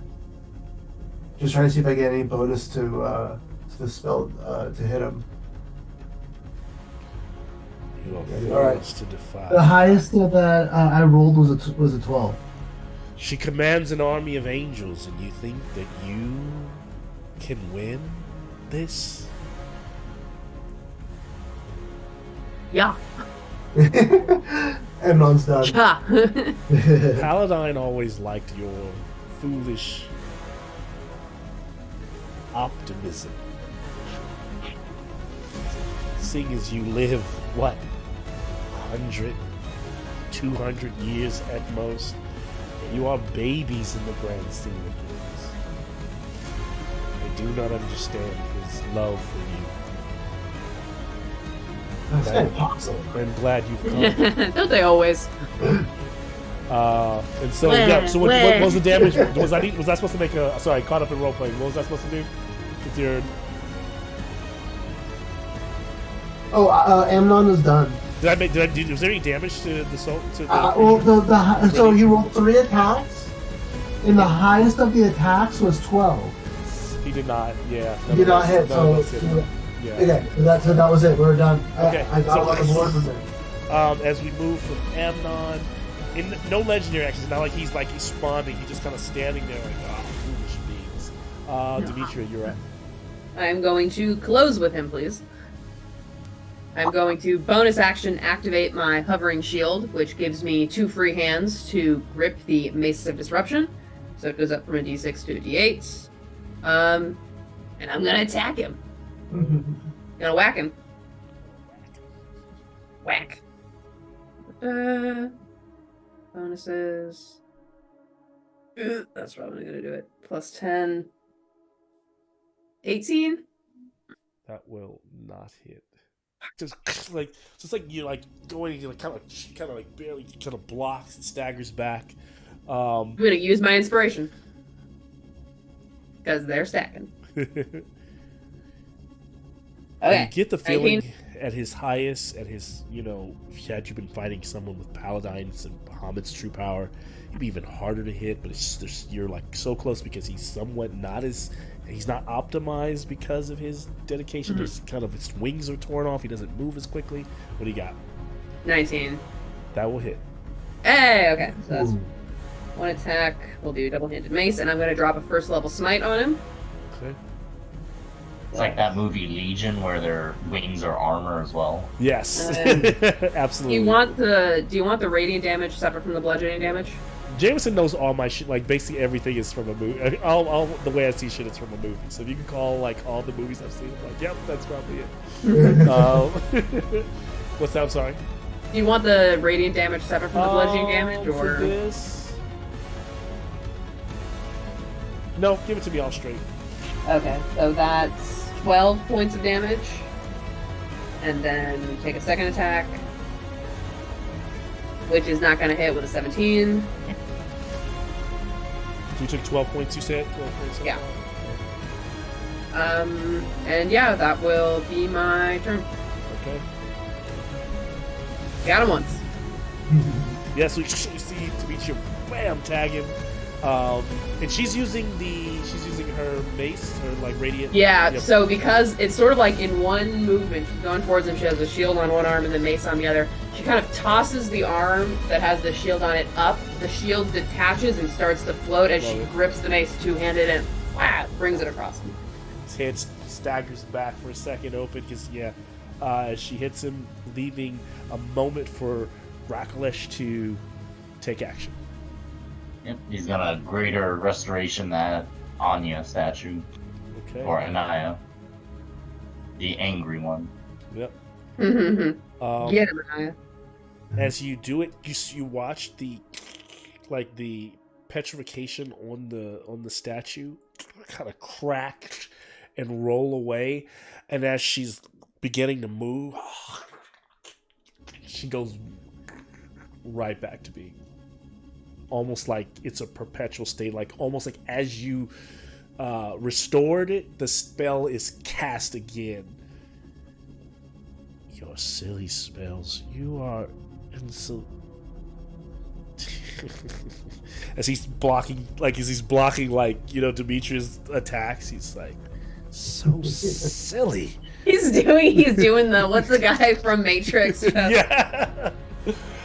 He's like he's like dodging these fire attacks from the devil at the same time. Then I'm gonna run up because I still got a bonus action, and there's only one bonus action I can really do, and that's Hungry Jaws. I'm gonna fight his ass. All right. Reckless wants his Give power. me that time. That'll be a 21 to hit. That'll hit. That'll just be a D6 with no additions. Yes! At this level, it's perfect. Just what we need. Hey, peek. All right, that's great. That's good. Good job, team. Good job, team. How much damage? Yeah, we did it. 6 piercing damage Piercing. as he just bites him. Just using those teeth. Is he big enough that you're like dangling from his We're arm? gonna have to get Rakalesh some magical what do you call them? Grills. Grills. So he bites you Like like metal magic. enforced fangs. Hey, I get 5 temporary hit points out of it. Top of the round. First round goes through. Let's see here. Using.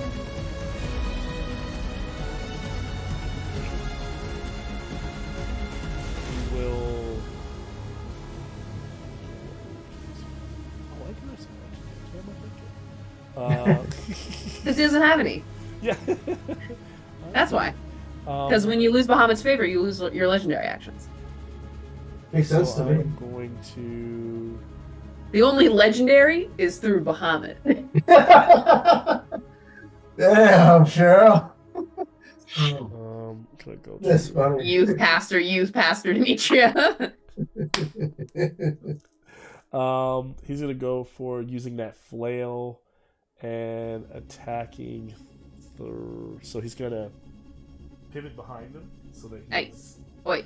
I imagine that Timpy's just in there in the mix, but he's not attacking. Timpy, but he will kind of like attack. So his pivot puts him in. He looks homeless, so Tempe doesn't want to get too close. Puts him in that striking distance of Amnon as well. As he will make 1 to Demetria for 22 to hit. 22 will hit. 1 to Rakalesh. Only 14. No, sorry, that's wrong. That's 19. It still might miss, but only it's 19. Oh, that hits. And then You want to trade? 34 to Amnon. Oh, what? My 21. As if hitting the unarmored warlock impresses us. Yeah, no. I had shield too. That won't do shit. I'll use my reaction to intercept on Amnon, so I'll reduce that by 10. 22 is that 24? Or reduce that by slashing damage to Demetria. Plus. You say 22? 22. 22 Plus. 22 damage. Yes. Oh, okay. 22 slashing. Plus 24 necrotic. Oh, Jim resistant. He does. Actually, instead of intercepting on you, I'm going to hellish rebuke him. Okay. Oh. He does So dexterity 19 save. slashing to Rakalesh. Plus 19 necrotic. So a total of, what was it, 37 total, but yeah. Is that 37 to Rakalesh? Then, no, that's to Rakalesh. Okay. Now he's doing they're all separate strikes. 15 slashing damage to Amnon plus 31 necrotic. Alright. You still up? Yeah, I should be alright. Okay.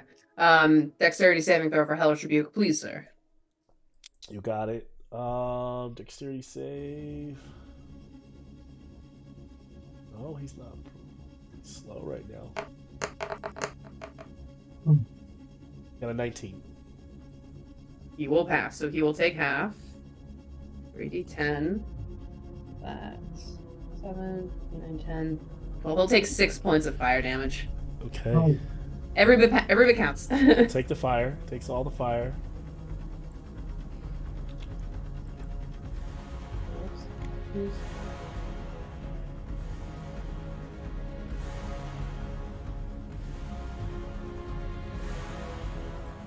I was expecting you guys to do more damage output at this level. We don't got bow. Oh. Yeah, that's what it is. The most damage, yeah. He was throwing out 30s and 40s all the time. Left and right, yeah. Yeah. Because he's not super strong, but like you guys are just picking at him. Also, we're down 2 people. That's like half our You're action. down 2 people. Yeah. But that's why the first thing I did was summon the devil. I was just like, He's not. Yeah. So he kind of as he does that, he kind of just like this is who fights for Paladine. Amnon. Hey, I dropped my one hand off the axe and I put it on. let's see here. I will.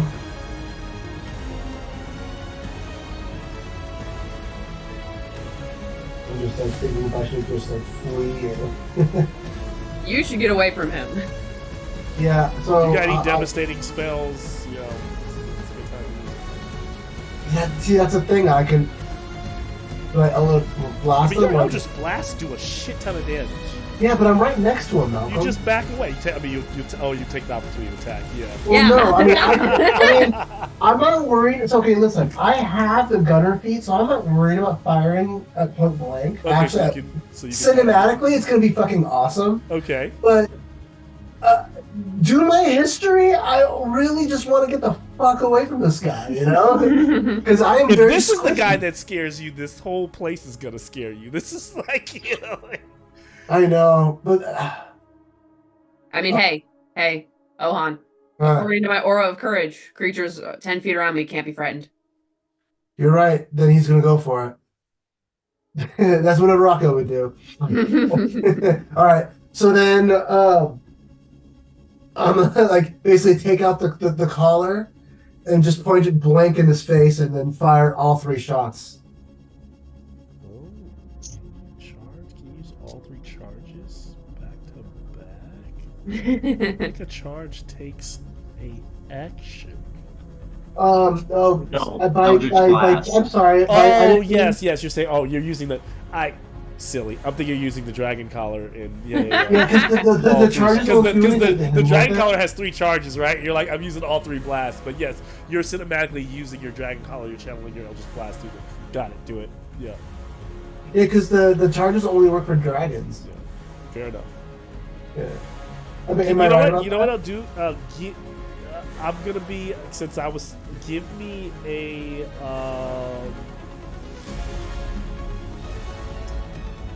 What do I want here?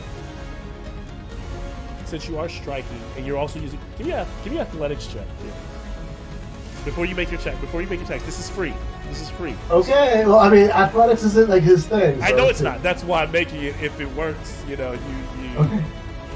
I'm done. Because you're actually doing a shooting burst, but you're holding a staff at close range, and so. I got a 4. Yeah, it did. So I'm not going to give you anything extra. So go ahead and make your regular attack. So. Okay. Pepper him up. It's okay. I mean, do I get a bonus being close to Demetria? I don't know Demetria Is he what? For being next to you? For attack rolls? No, sorry. Okay, no, just kidding. Only saving those. Oh, alright. I'll keep that in mind. Okay, so let's do it. Your confidence is increased being your Demetria. Your safety and comfort. Listen, I have the dragon collar. Alright? My Eldritch Blast. I get a plus 15 on my Eldritch Blast, which is why I'm not too worried. Okay, the first attack. Oh, the first one is a nat 20. Hey! Nice. Get him. Second one is a 30.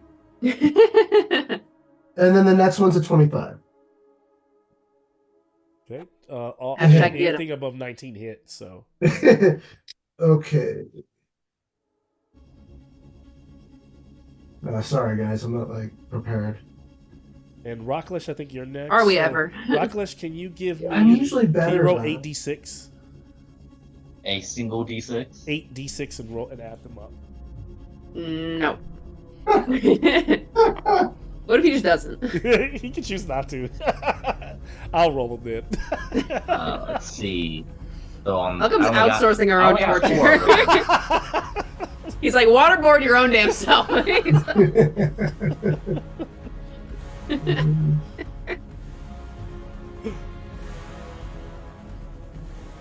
don't want to be 18.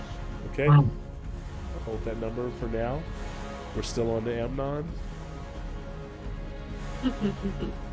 Oh, That's how many more show the up. critical, what is that? Does that double the damage? Double You the get a dice. crit? You got a crit? Yeah. I you can did. just Well, one of double them it. was a crit. Yeah, you can just double the damage if you want. On that particular hit.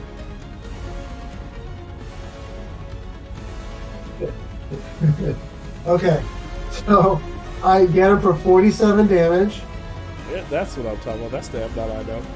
Yeah, and then hold on, let me just let me check because I have his my things are upgraded. My Eldritch Blast, and I fling them back. I fling them back 10 feet for each blast. Ooh. Well, I don't know how you'd like to handle that. So, which direction you want to shoot him? So I would say 10 feet, he'd be here. Nice. Blast. Yeah, that would. Now, if the be- second one pushes him back, Actually, it still wouldn't be any opportunity attacks because he's not. Yeah, it's choosing force to- movement. yeah, Force it's movement. Force movement. Yeah. But that's just getting blown back. What's crazy is that before, when he was a solar, he would have been immune to your necrotic. Well, this is force damage. Oh, I thought you said necrotic damage. Okay, Nope, gotcha. force damage. Yeah, force damage. Okay. This is an Eldritch Blast. Eldritch Blast. Oh yeah, that's force damage. Yep. So continue on. And then I'm gonna hit the my Eldritch Protector again as my bonus action, Okay. and then I'm done. Oh no! Wait, that's my wasn't double- that 3 blasts? Oh, so the all blast only did that much damage? 40. Yes, that was everything. I did Oh, all that at was once. everything. Okay, and so was the total 40. 47 force damage. Okay. Yeah, that's I got it. Okay, just making sure I got it. So right. he as he gets pushed back, he falls and his body gets skewered by like a he gets blown off the ground and slams onto a stalagmite coming out of the out of the cavern. And blood is like spewing out of his mouth. Vile wretch! And he starts to kind of like pull himself up off of where he's impaled. But that was good shit from Amnon. If I'm not mistaken, then Rakalesh is next. No, Demetrius next. Oh, it's Demetrius next. No, I'm sorry. I'm actually my devil is next. Oh, your devil. Let me see. He might not. It's I mean, he's really come like- out before you get him. Hit someone So while he they're snaps. He weakened breaks and off down. of the stalagmite is now in his chest as he snaps it off and like begins to float, even though his wings don't work. You see these spectral wings jut out of his back. He goes, "I need to stop playing with you all," and he starts to just kind of glow, and necrotic energy starts to pour off of him. I need to stop playing with you all, Demetrius. Mops back. Love it.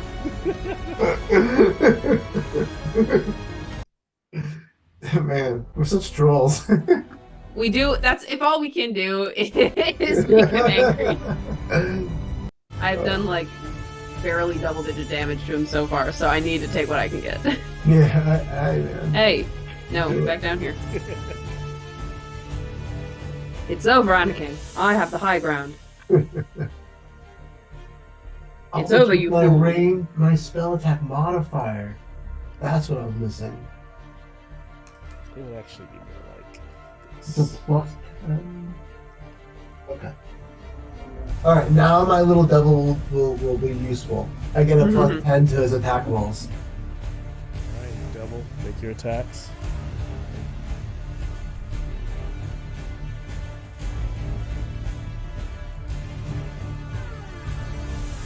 Sorry, devil, did you make That's you, your, Ohan. Roll it. Oh, did you make your devil I'm attacks? sorry, I rolled it and it was just under. He didn't make it. Oh, okay, got it. So Oh, he's he didn't done. hit anything. So devil He make your didn't attack. hit it yet, And those were breath weapon? Wait, what is he using? Here, let me get It to it. Yeah, means- it's a fire weapon for the devils. And he doesn't have to recharge. It's just a little. He just can do It's this. a It's like range produce flame or spell something. attack. Produce flame. Yeah, Okay, yeah. It's a hurl Okay. flame. So then we move. Just keep things moving. Then now we're at Demetria. Yes. So has he? So is Demetria, he floating he's, now? He's floating, but he's like 5 feet off the ground. Right? He's not as. Okay, so I can still whack You him. can still whack him. Yeah. Okay. I'm This going picture? to. What does Amnon look like health wise? Amnon. He's beat up, but he's okay. Okay, if you're okay, then I'll hold on to this. I'll hold on to my action economy, and I will attempt to whack him. Yeah, I'd say right now go for the whack. Yeah, I'll go for the whack. His floating did increase his AC. Oh, did it? All right. Well, I'll still try and whack him, I suppose. All right, 28, That will hit you. That will definitely hit. and I will drop another first level smite on him. He's literally kind of like just charging up to do something devastating. Whoa. Her camera. 18 points of damage, Beautiful. and He's looking haggard and bloody from these blows. someone we moved for some reason. Yeah, the camera's smooth. Oh, So camera's moved. Oh, so I'm over here in the corner. Oh, So shoot. It's I would like to use my crusher feat to push him. There we I go. can push him 5 feet Can I bring him down or just push him out 5 feet somewhere? If you want to bring him 5, does it say 5 feet back, or does it? He's floating 5 feet off the ground, so that would make him hit the wall again. So then, you can bring him down, so he just causes him to land against the ground and levels the playing field once again. It says I can move it 5 feet to an unoccupied space. Oh, then you can move him 5 feet down. I would allow you to move 5 feet down, then just slam him down to the ground. Yeah, fine with me. So that's one attack, and then I'll attack him once more. That's for a 26. It's gonna hit. Can I do multiple smites, like in one? You can't. That's your bread and butter. Another first level smite for him. 16 points of damage. And then as a bonus action, as he drops to his knees. Please. I give in. Insight check. I am a coward. Insight check. Okay, give me an insight check. 13. He's actually gonna roll for this one. It's not like a set one I have. I'm gonna roll against his wisdom. Jameson, you're He muted. didn't roll very high, but with his, you rolled a what? 13. 13. He seems, to be telling the truth, you would not be able to tell, but he's also celestial, and you feel like you wouldn't be able to tell. And so, Demetria, it's on you whether you, and literally because of this, what I'll also give you is you either can. Were you about to make another attack? No, I'm out of attacks, You're out of but attacks. I have bonus action still. If you have a bonus action that could kill him, you can use it, and it's just going to deal auto damage because he's not defending, he's not shifting, he just literally, his hands are up. And if you don't, then Rakalesh could. But with the opening, you have 6 seconds to decide what you do. I have a bonus action. I'm a Paladin of Redemption. I'm going to lower the Mace of Disruption, which also, Malcolm, if he's below 25 hit points, he needs to roll for the Mace of Disruption. Okay, and what does he need to roll for? The Mace of Disruption, he needs to do, I think it's a Wisdom saving throw for the Mace of Disruption. Let me see. If it has 25 hit points, I haven't been doing my extra radiant damage. Fuck, it's been so long since I've actually you guys have something. so much. I'm like, this damage seems. That's the so thing, I've been missing low. out on 2d6 per thing. Yeah, I've been low just because I didn't do the hex yet. Yeah, so he needs to do a Wisdom saving throw, DC 15. Okay. If he's under 25 hit points, to see if he gets disintegrated. That's what I forgot. It's been a hot second. Please. And you like rakes of your mace across his face. Demetria, you pause to give him that moment. Rakalesh, do you do anything?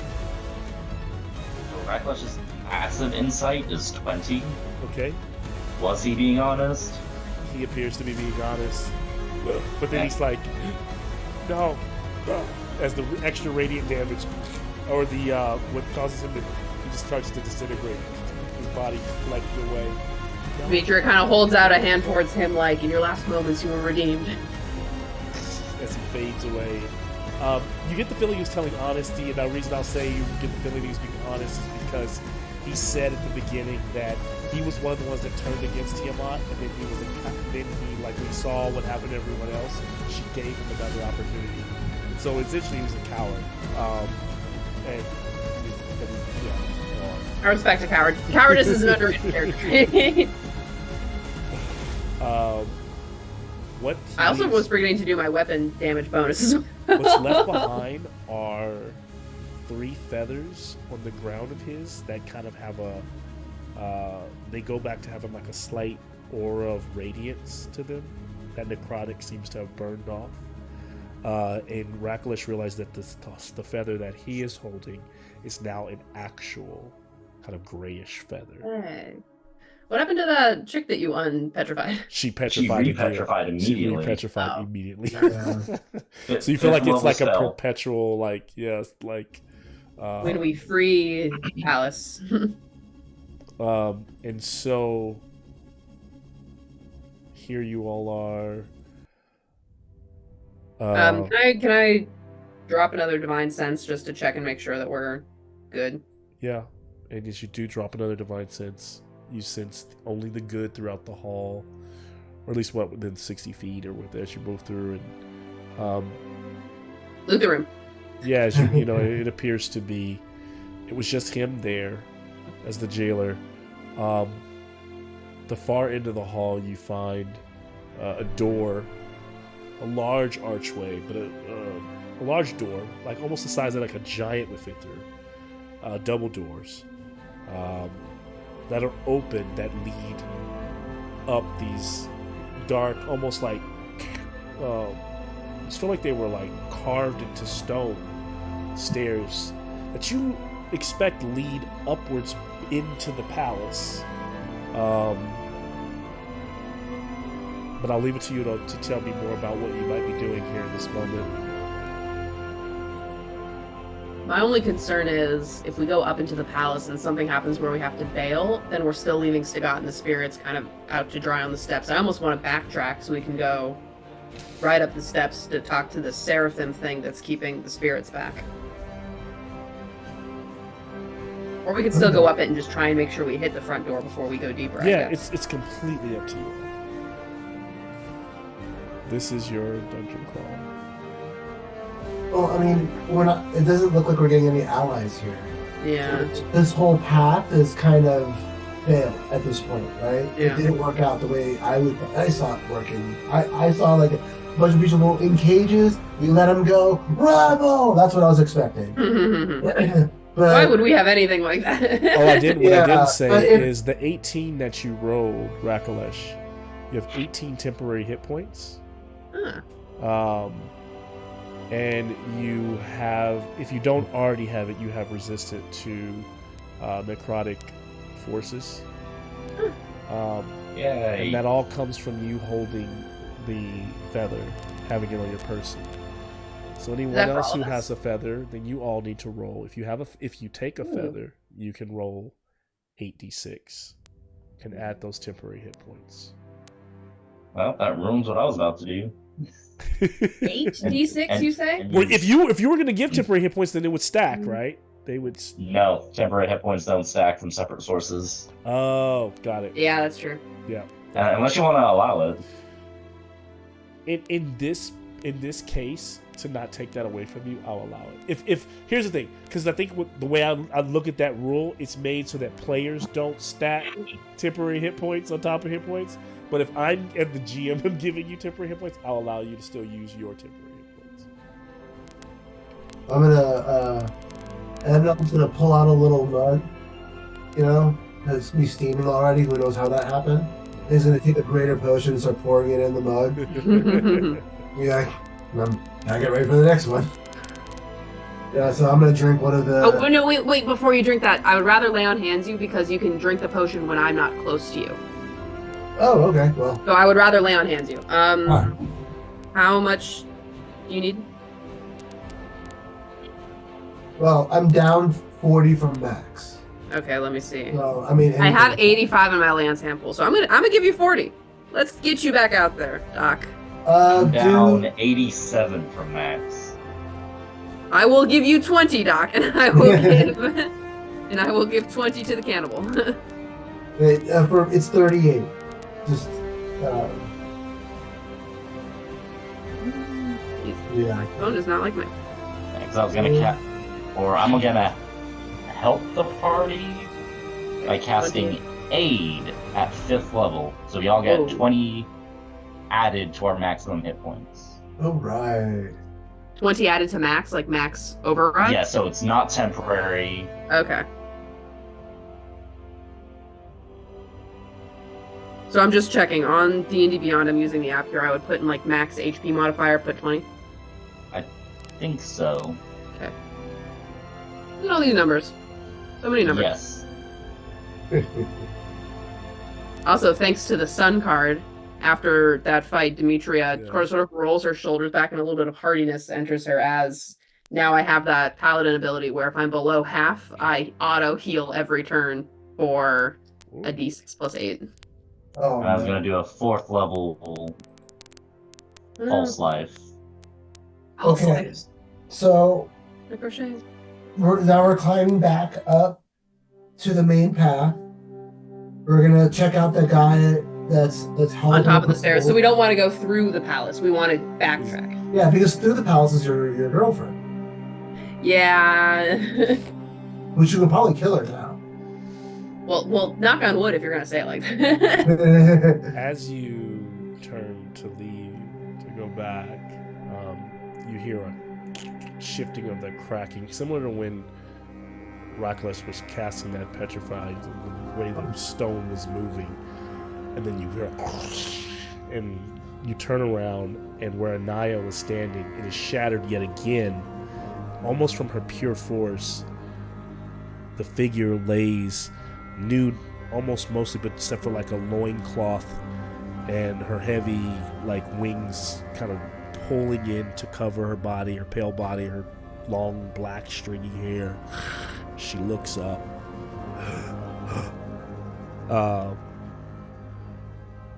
At you all.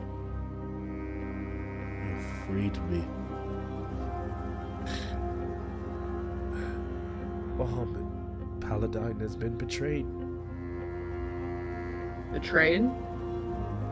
by his sister, Takesis. Okay, yeah, no, we do that. But you know this. I am too weak to help you. You need healing? Can I like try and do some, I'll like do a lay on hands, drop a... You drop Rest it, that whatever orb. whatever you give her. Actually, Please. I'll hand her, according to my inventory, I also have 2 regular little tiny health potions that I will give her one of them. These will do nothing for me. Never mind, I take that from her and I lay on hands for her.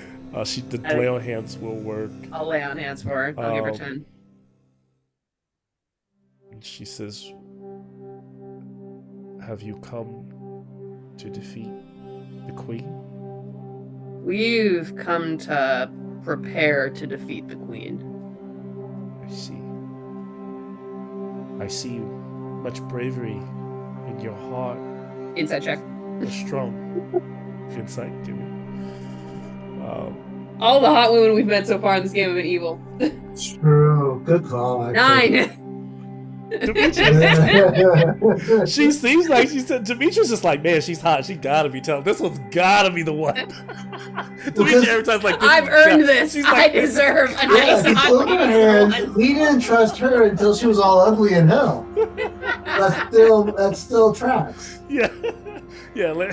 Lady Silverhands had to lose an arm for y'all, though. You know what I'm saying? Like, Exactly. She Yeah. was Mad these Max OnlyFans, these bad Furiosa bitches style that hell. she's meeting. And we only liked Sagat right when he turned into an elder brain. Oh no, she seems to be honest, but she says, "I thought you come here to stop her. You do not know. Tiamat, Takesis, she wanted a flying fortress for herself. She had one for a moment in Waterdeep. You took that from her. And she has now found a way, though it is harder and it consumes much more of her power. She has decided to use Bahamut's Mount Celestia as her weapon to conquer not just the Sword Coast, but all of Faerûn. She plans to bring Mount Celestia to the material plane and to use its power to finish the war for her. How is she going to transport this from one plane to another? Great. The rest of Bahamut's magic that she has, if she is able to move it into the planes, are not as far away as you mortals or humanoids imagine. They are simply a veil that just needs to be pulled away, almost as if you could pierce into another realm, or the way you feel a chill when you notice a ghost or a spirit in the room with you. that is how she will transfer it over. You have some time, and there are ways I could tell you. I do not know the secrets. I am simply a soldier, but you may be able to find ways in the castle. I hate to say it, but to destroy it, if you had to. The other ways you might choose is to sit on the throne itself. Any who have said to set on Paladine's throne gain great knowledge, and you might be able to gain knowledge that would tell you how to defeat her. Or you might find a way to control it and move the castle itself. That is up to you. I am only sharing what I can. And she kind of still weak. Wait. Are there any prisoners? She's in the not palace? dying, but she just kind of collapses forward. Yeah, she's not going anywhere.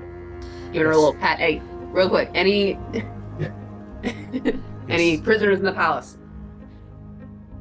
All the prisoners have been brought here to be petrified, tormented, and eventually destroyed.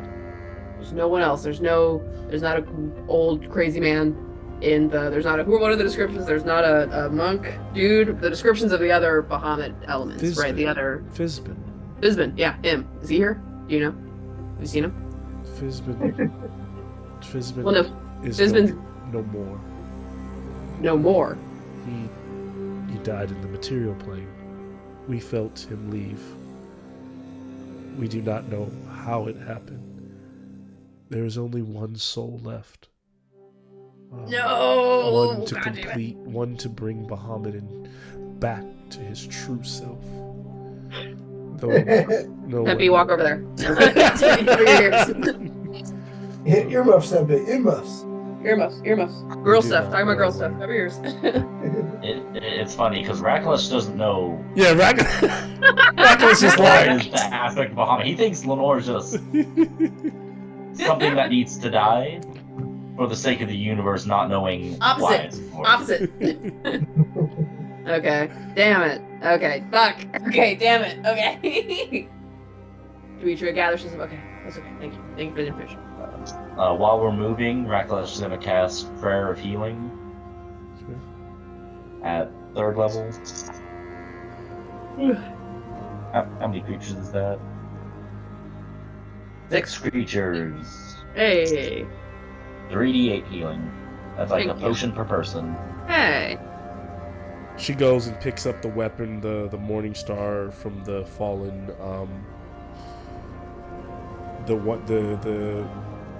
the angel the fallen that you just beat.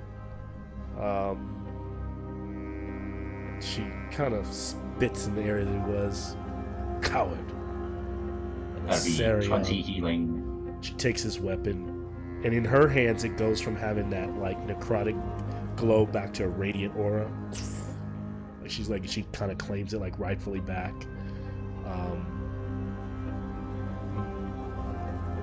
She goes, I must rest up. But when I am strong, I will join the fight with you, whether it be with you or wherever I can. Could I have included her in my aid spell? Sure. Okay, so she gets just 20 extra hit points. So 20 plus, how much did Dimitri give her? And then the healing just did... Prayer of Healing just did 20 healing. So Naya has 20, how much is it? 20, 40?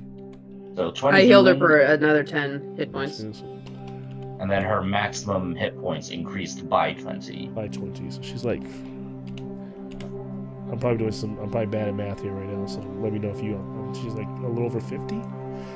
Because she was like at she's basically at like 1 hit point. 1 celestial hit point when she started, so she's like maybe... I mean, if we got 8d6 healing from a single feather, she's got a whole wing. She That's a lot can't of use them temporary that hit points. way. Yeah, she can't use them that way. You all got those from holding on to something. It's like saying like having a unicorn's horn and but you wouldn't have the unicorn has its own magic from that horn. I know, I was thinking shit. No, I know. So, any other questions for Anaya or requests or before it seems like we'll be wrapping up here shortly for the sake of tonight. Is there a way, do you know if there's a way for you to get to the material plane from here within the palace? I shouldn't have a problem getting there. I just, for what purpose would I go there? I am just one lonely planer. Sometimes that's all it takes to tip a battle, and we've got a pretty big one coming down there. Do you want my... Tell me where to go. Tell me who you want me to aid. Who you want me to bless with my combat prowess. I owe you that. I will be there. Remain here for now and gather your strength. If you hear the sound of us getting our asses kicked further up in the palace, we could use your help here, but if the time comes and we get out of here with what we need, head to Waterdeep. Vajra the Blackstaff and Silverhand are watching over the people there, including some people who we really want to keep safe. Fair. She kind of like puts her head up to the sky and her eyes kind of roll back. And her eyes widens up and one single tear rolls down her face. She puts out her palm and she catches the tear. She closes her fist. She hands it to Demetria and it's crystallized. It's turned into like a little gem. What weapon do you fight with, warrior? I fight with this mace, and I hold up the Mace of Disruption. Another tear pours down. She takes another and another. Rocklish just fights with no weapon, right? All claws and fights so, with yeah. tooth and claw. Tooth and claw. So just 2 tears. She just installs a little diamond on his tooth. Yeah, she takes one and she reaches down over to your mace and she installs the diamond into it and one into the dragon collar. When you are prepared, if you need me, simply think my name.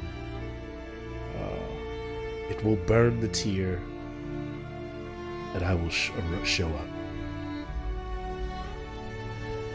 But once you burn, it is one time. If I am still alive and in any plane and anywhere, I will come swiftly. Thank you. In the meantime, I will gather myself and wait and watch.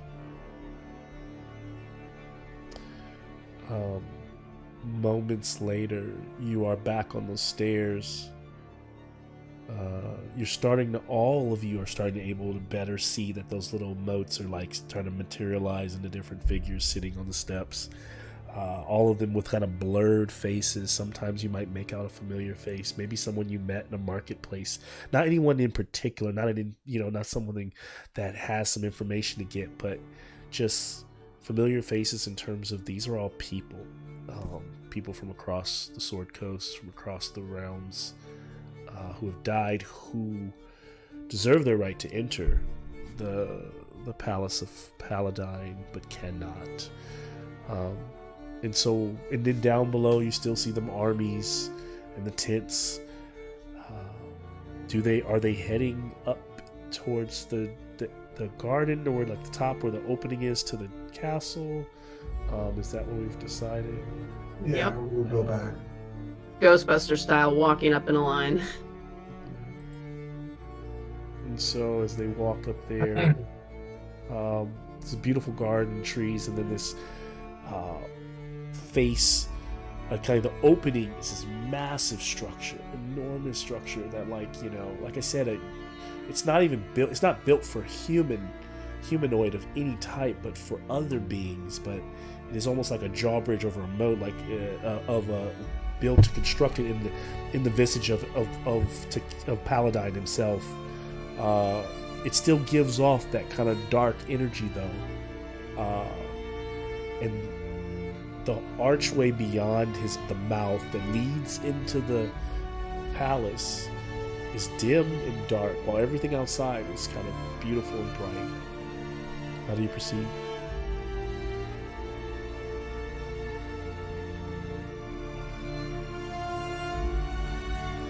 Marching forward. Marching forward.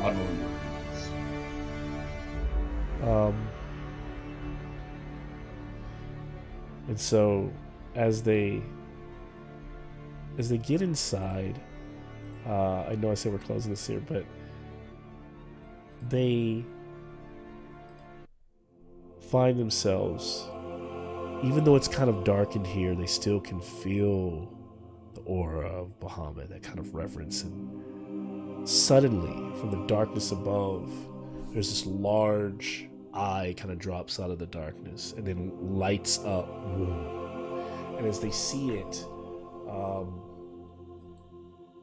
it appears to be this eye with the kind of majestic wings all around it, the seraphim, as it looks down on them. And they hear just a whisper, and it seems to be judging them. And all of you immediately begin to, instead of seeing your life play out before your eyes, you begin to think about it. Demetria is forced to relive her worst moments and her best moments, like, at the same time. Rakalesh, depending on his culture and how he judges the worst and the best moments, same thing. The same thing for Amnon. Who you were and who you are now all play before you very rapidly. I imagine cause a welling of emotions as you experience those things in rapid succession. As you're all sitting there kind of teary-eyed or feeling whatever you're feeling, the eye just says, "You will be able to pass. You have been judged. But you must hear this riddle. I can help you rest or block out the sun, but unless you are a Cyclops, you will need more than one." Eyelids. You are correct. Okay, that's great. What about the rest of these people who deserve to make their way where they need to be? I say you may pass. You only. But be mindful. Why do you keep them from passing? They have been judged. You are not to ask questions. And yet I am here asking questions. These are the people that have been brought here because they had faith in Bahamut and what he stood for, and you're letting them hang around the stairs when they deserve to be brought into the light. Bahamut? Paladine. Paladine is not the king of this castle. The queen is Takesis. You have been judged based on your actions, and you all are worthy. You may pass. We passed because we're all horrible motherfuckers. I'm gonna say, Demetria's whole thing is being worthy. Demetria's whole thing is how cool it is to be worthy. She doesn't like this worthiness. We're all bastards. But be mindful of what you will need to pass. Be mindful. Demetria's pissed. I kind of want to fight this thing. Amnon, stop me from fighting this thing. I kind of want to fight it too. It's a. Do you wish to kill? I wasn't talking to you, man. Mind your own. Family talk here. You're the eye. You're the eye, not the ear. You wait your turn. Huddle With up, the long one, you shouldn't okay. deal with us. Probably shouldn't. Then ear shows up. Heard you talking shit. Can I have that insight check from all of you? Probably the last check of the game. Oh, finally. 17. Okay. 24. 13. Okay. Oh, look at us So over Rakalesh 10. and Demetria, you're feeling like if this thing now is under the control of Takesis, then it's judging on a different scale, and so it might be like Rakalish said, that it's judging based on what Takesis sees as valuable, which means that there are aspects of you that are worthy. It is also reminding you, though, that based on the riddle, you need your eyelids to pass. Oh. And how you use your eyelids is important. Hold on a second. I'm gonna head back down the stairs. Hey, Stiggot. You people. Okay. So they gave me a riddle about the answer to the riddle, right? I can help you rest. I can help you block out the sun. But if you're not a Cyclops, you need more than one. Eyelids. Working theory, real quick, is that you need to keep your eyes closed to walk through past the thing. Watch me and see if I can make it through. And if it's true, then you just need to close your eyes and you'll be good. Okay. I think it's more you've got to have your eyes open to all your misdeeds. Oh. Okay. Maybe that. We'll see. Because Future returns. all of our characters, we have done bad things, but we don't be like, no, I don't block that out. I have acknowledged that I've done these bad things. And I see that. Pointing at Tempe's square a little bit. Really. He's not here though, so it's fine. We accept our flaws as a part of us. And do not think ourselves lesser because of them. This is the high wisdom character versus Dimitri, who's like, eyelids. Let's go to the board. Eyelids. No, these are not Raklesh's thoughts. These are my personal thoughts. Okay. Yeah. Well, let's go back up. Raklesh got an 8 intelligence. He dumb. So if we just try and walk past the Seraphim into the castle, does it let us pass? Are you just gonna walk through? Nothing's. Gonna try and walk through. Eyes open, eyes closed. Eyes closed. Eyes closed, everyone. Or Eyes just open. Eyes open for Raklesh. Raklesh open. Emma. Eyes closed with one hand on Demetrius' shoulder. We're going.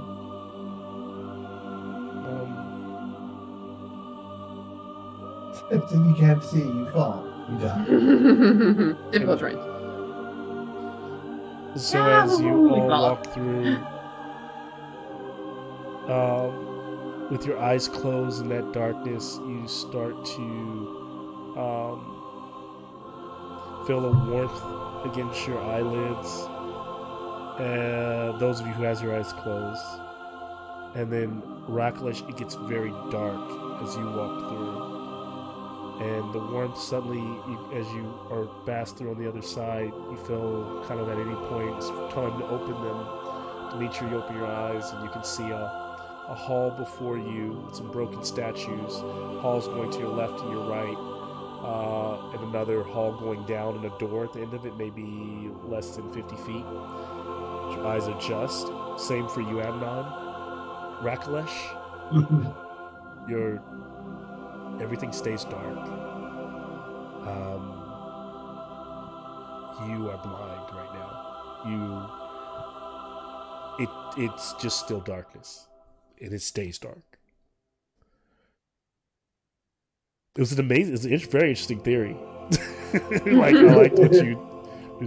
So as you all notice, how does Raklesh react? Because he's like, are we all still in the dark? And he's realizing is. Well, you probably realize it when Dimitri and Emma are like, yeah. Yeah. Hey. Wow, the seeing shit really is great, huh? Look at the detail in this crown molding, Doc. Emma's gonna turn to them and be like, I don't know if closing my eyes did anything, but so far so good. Raklesh, how'd you do? It is dark. I cannot see. Your eyes open and They are. well, that's not good.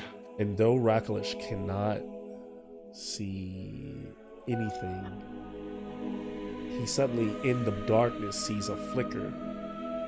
To his left and looks down, and almost like it could be like a dancing firefly or something. And then he realizes as it settles, he still can't see structures. He is blind. But in this darkness, he can see a figure, and he realizes what he's seeing is almost like what almost looks like in his mind like a heat signature of Anaya. He can see that angel wherever she's at, and he can see all the souls outside, like they have like flickering orbs, but he's still blind to everything else.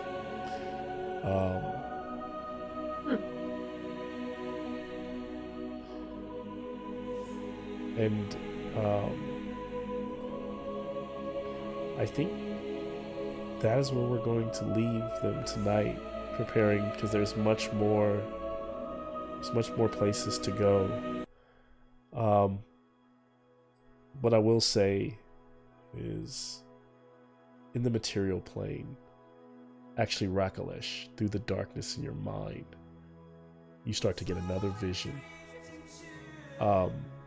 And maybe it causes you to stagger and grab onto Demetria for a moment. And as you do, you grab on, she grabs onto Amnon, and all of you connected in this moment start to have this vision.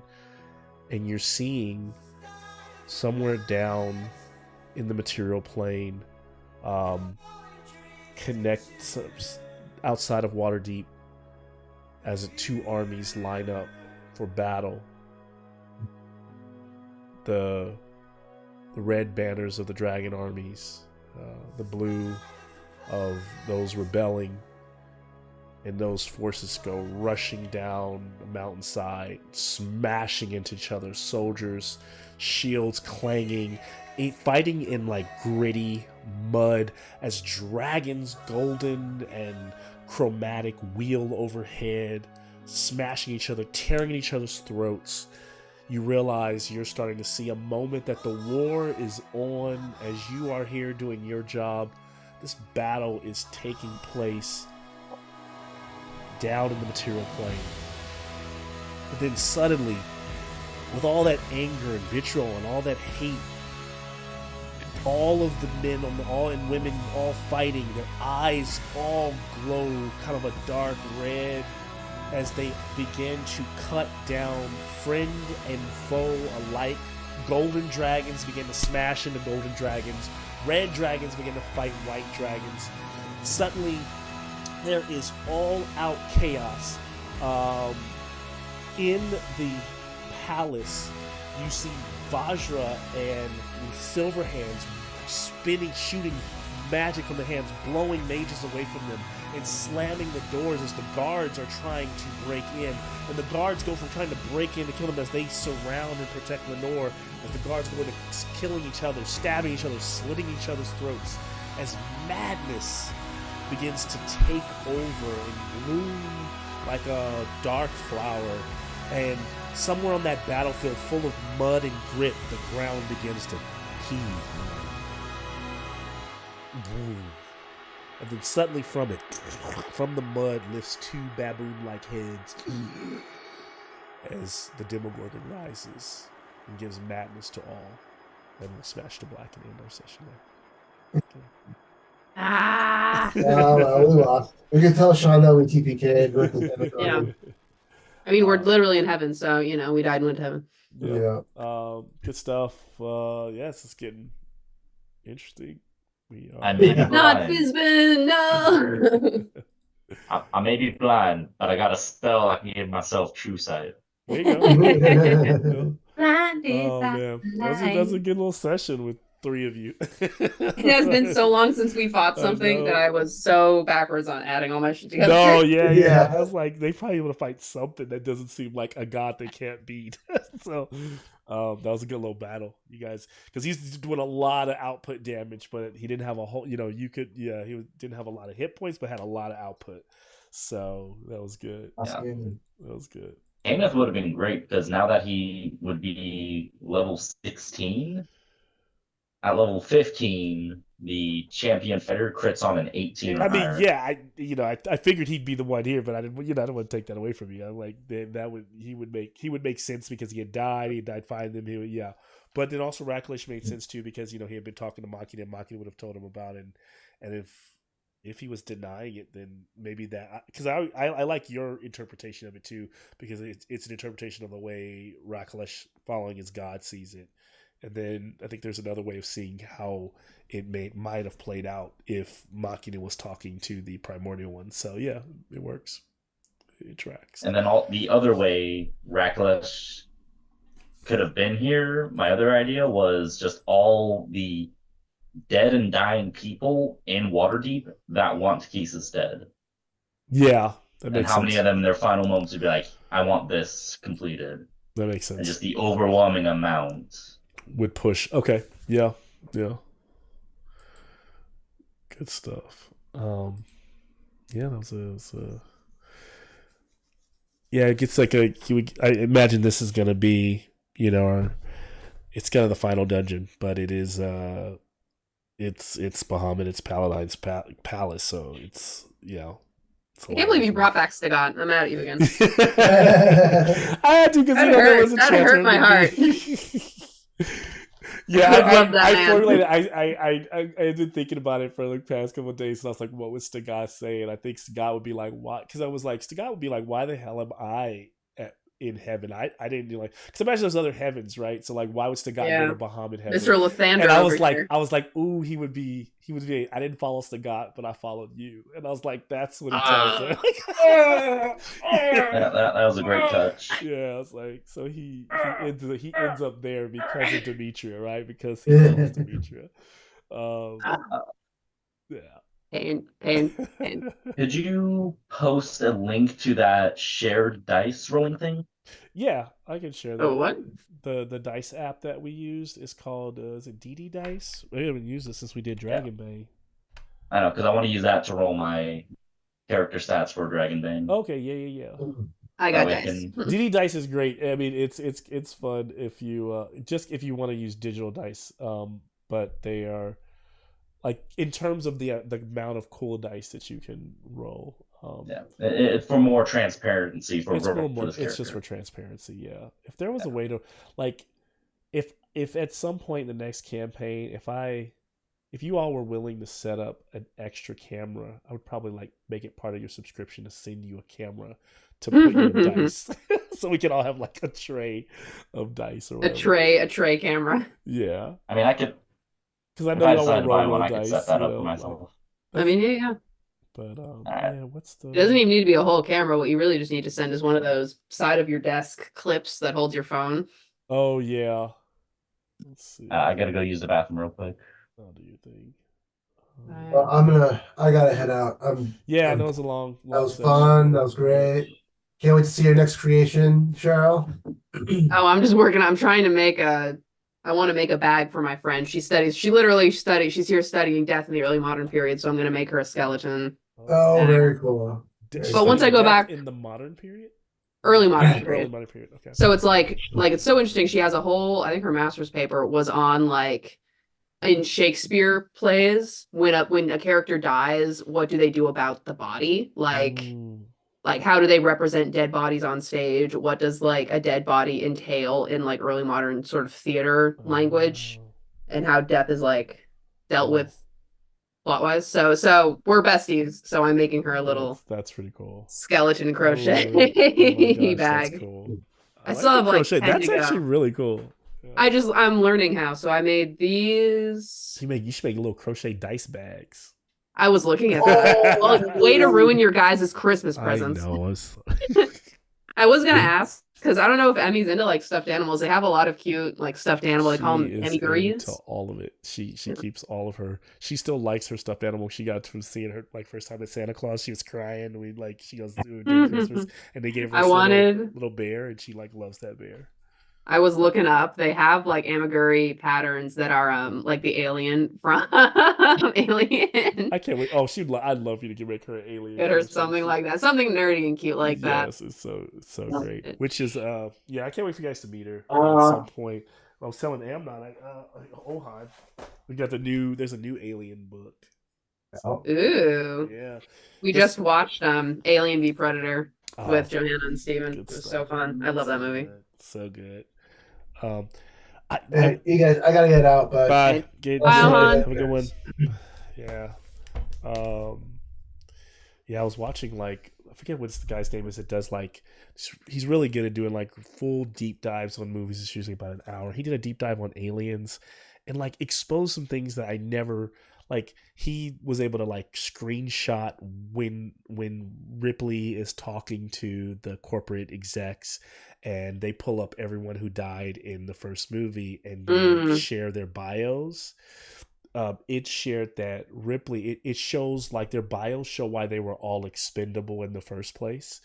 And Ripley, it's funny because the Cameron has always said that second movie is about motherhood and about mothers, like and his relationship to his mother and mothers versus this other mothers. And it's very interesting. Ripley, it shows on her bio in Aliens when you screenshot it that she had successfully sued Weyland Yutani for not giving her for what do you call that? Maternity leave. Hey. She had sued them for maternity leave and won. And so I guess they were like, on this next mission, you're not coming home. Like it's so shady, like how they are. Yeah, it's very interesting, like what they like reveal about many of the other characters. It was really cool. It's like, oh, I never knew that.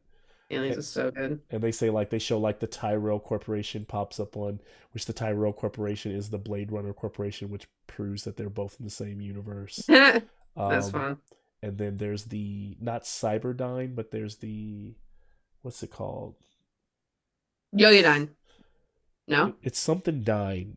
They are meant to be, they're not the exact same company, but they sound the same because they literally, the thought pattern is that Dyne company is the same company that is very similar to the Terminator, the Cyberdyne company that created the Terminator. So all the alien universes are kind of like playing in the same sandbox. It's pretty interesting. Yeah, but this book is if the first book was the Alien rule book, the second one was how to play a campaign as a colonial marine. This one is how to play a campaign if you want to be like a regular, like a colonist or an explorer in the universe. So it's all the campaign rules for like being a regular working Joe in the in the world. So yeah, and then I've got so much, and then I've got I've got a cinematic camp story that we haven't played.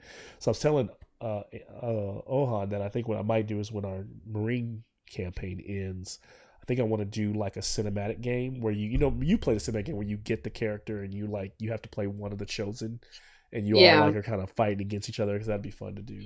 And before we go back into another Alien campaign, but I'm going to close out this so that I can see you all without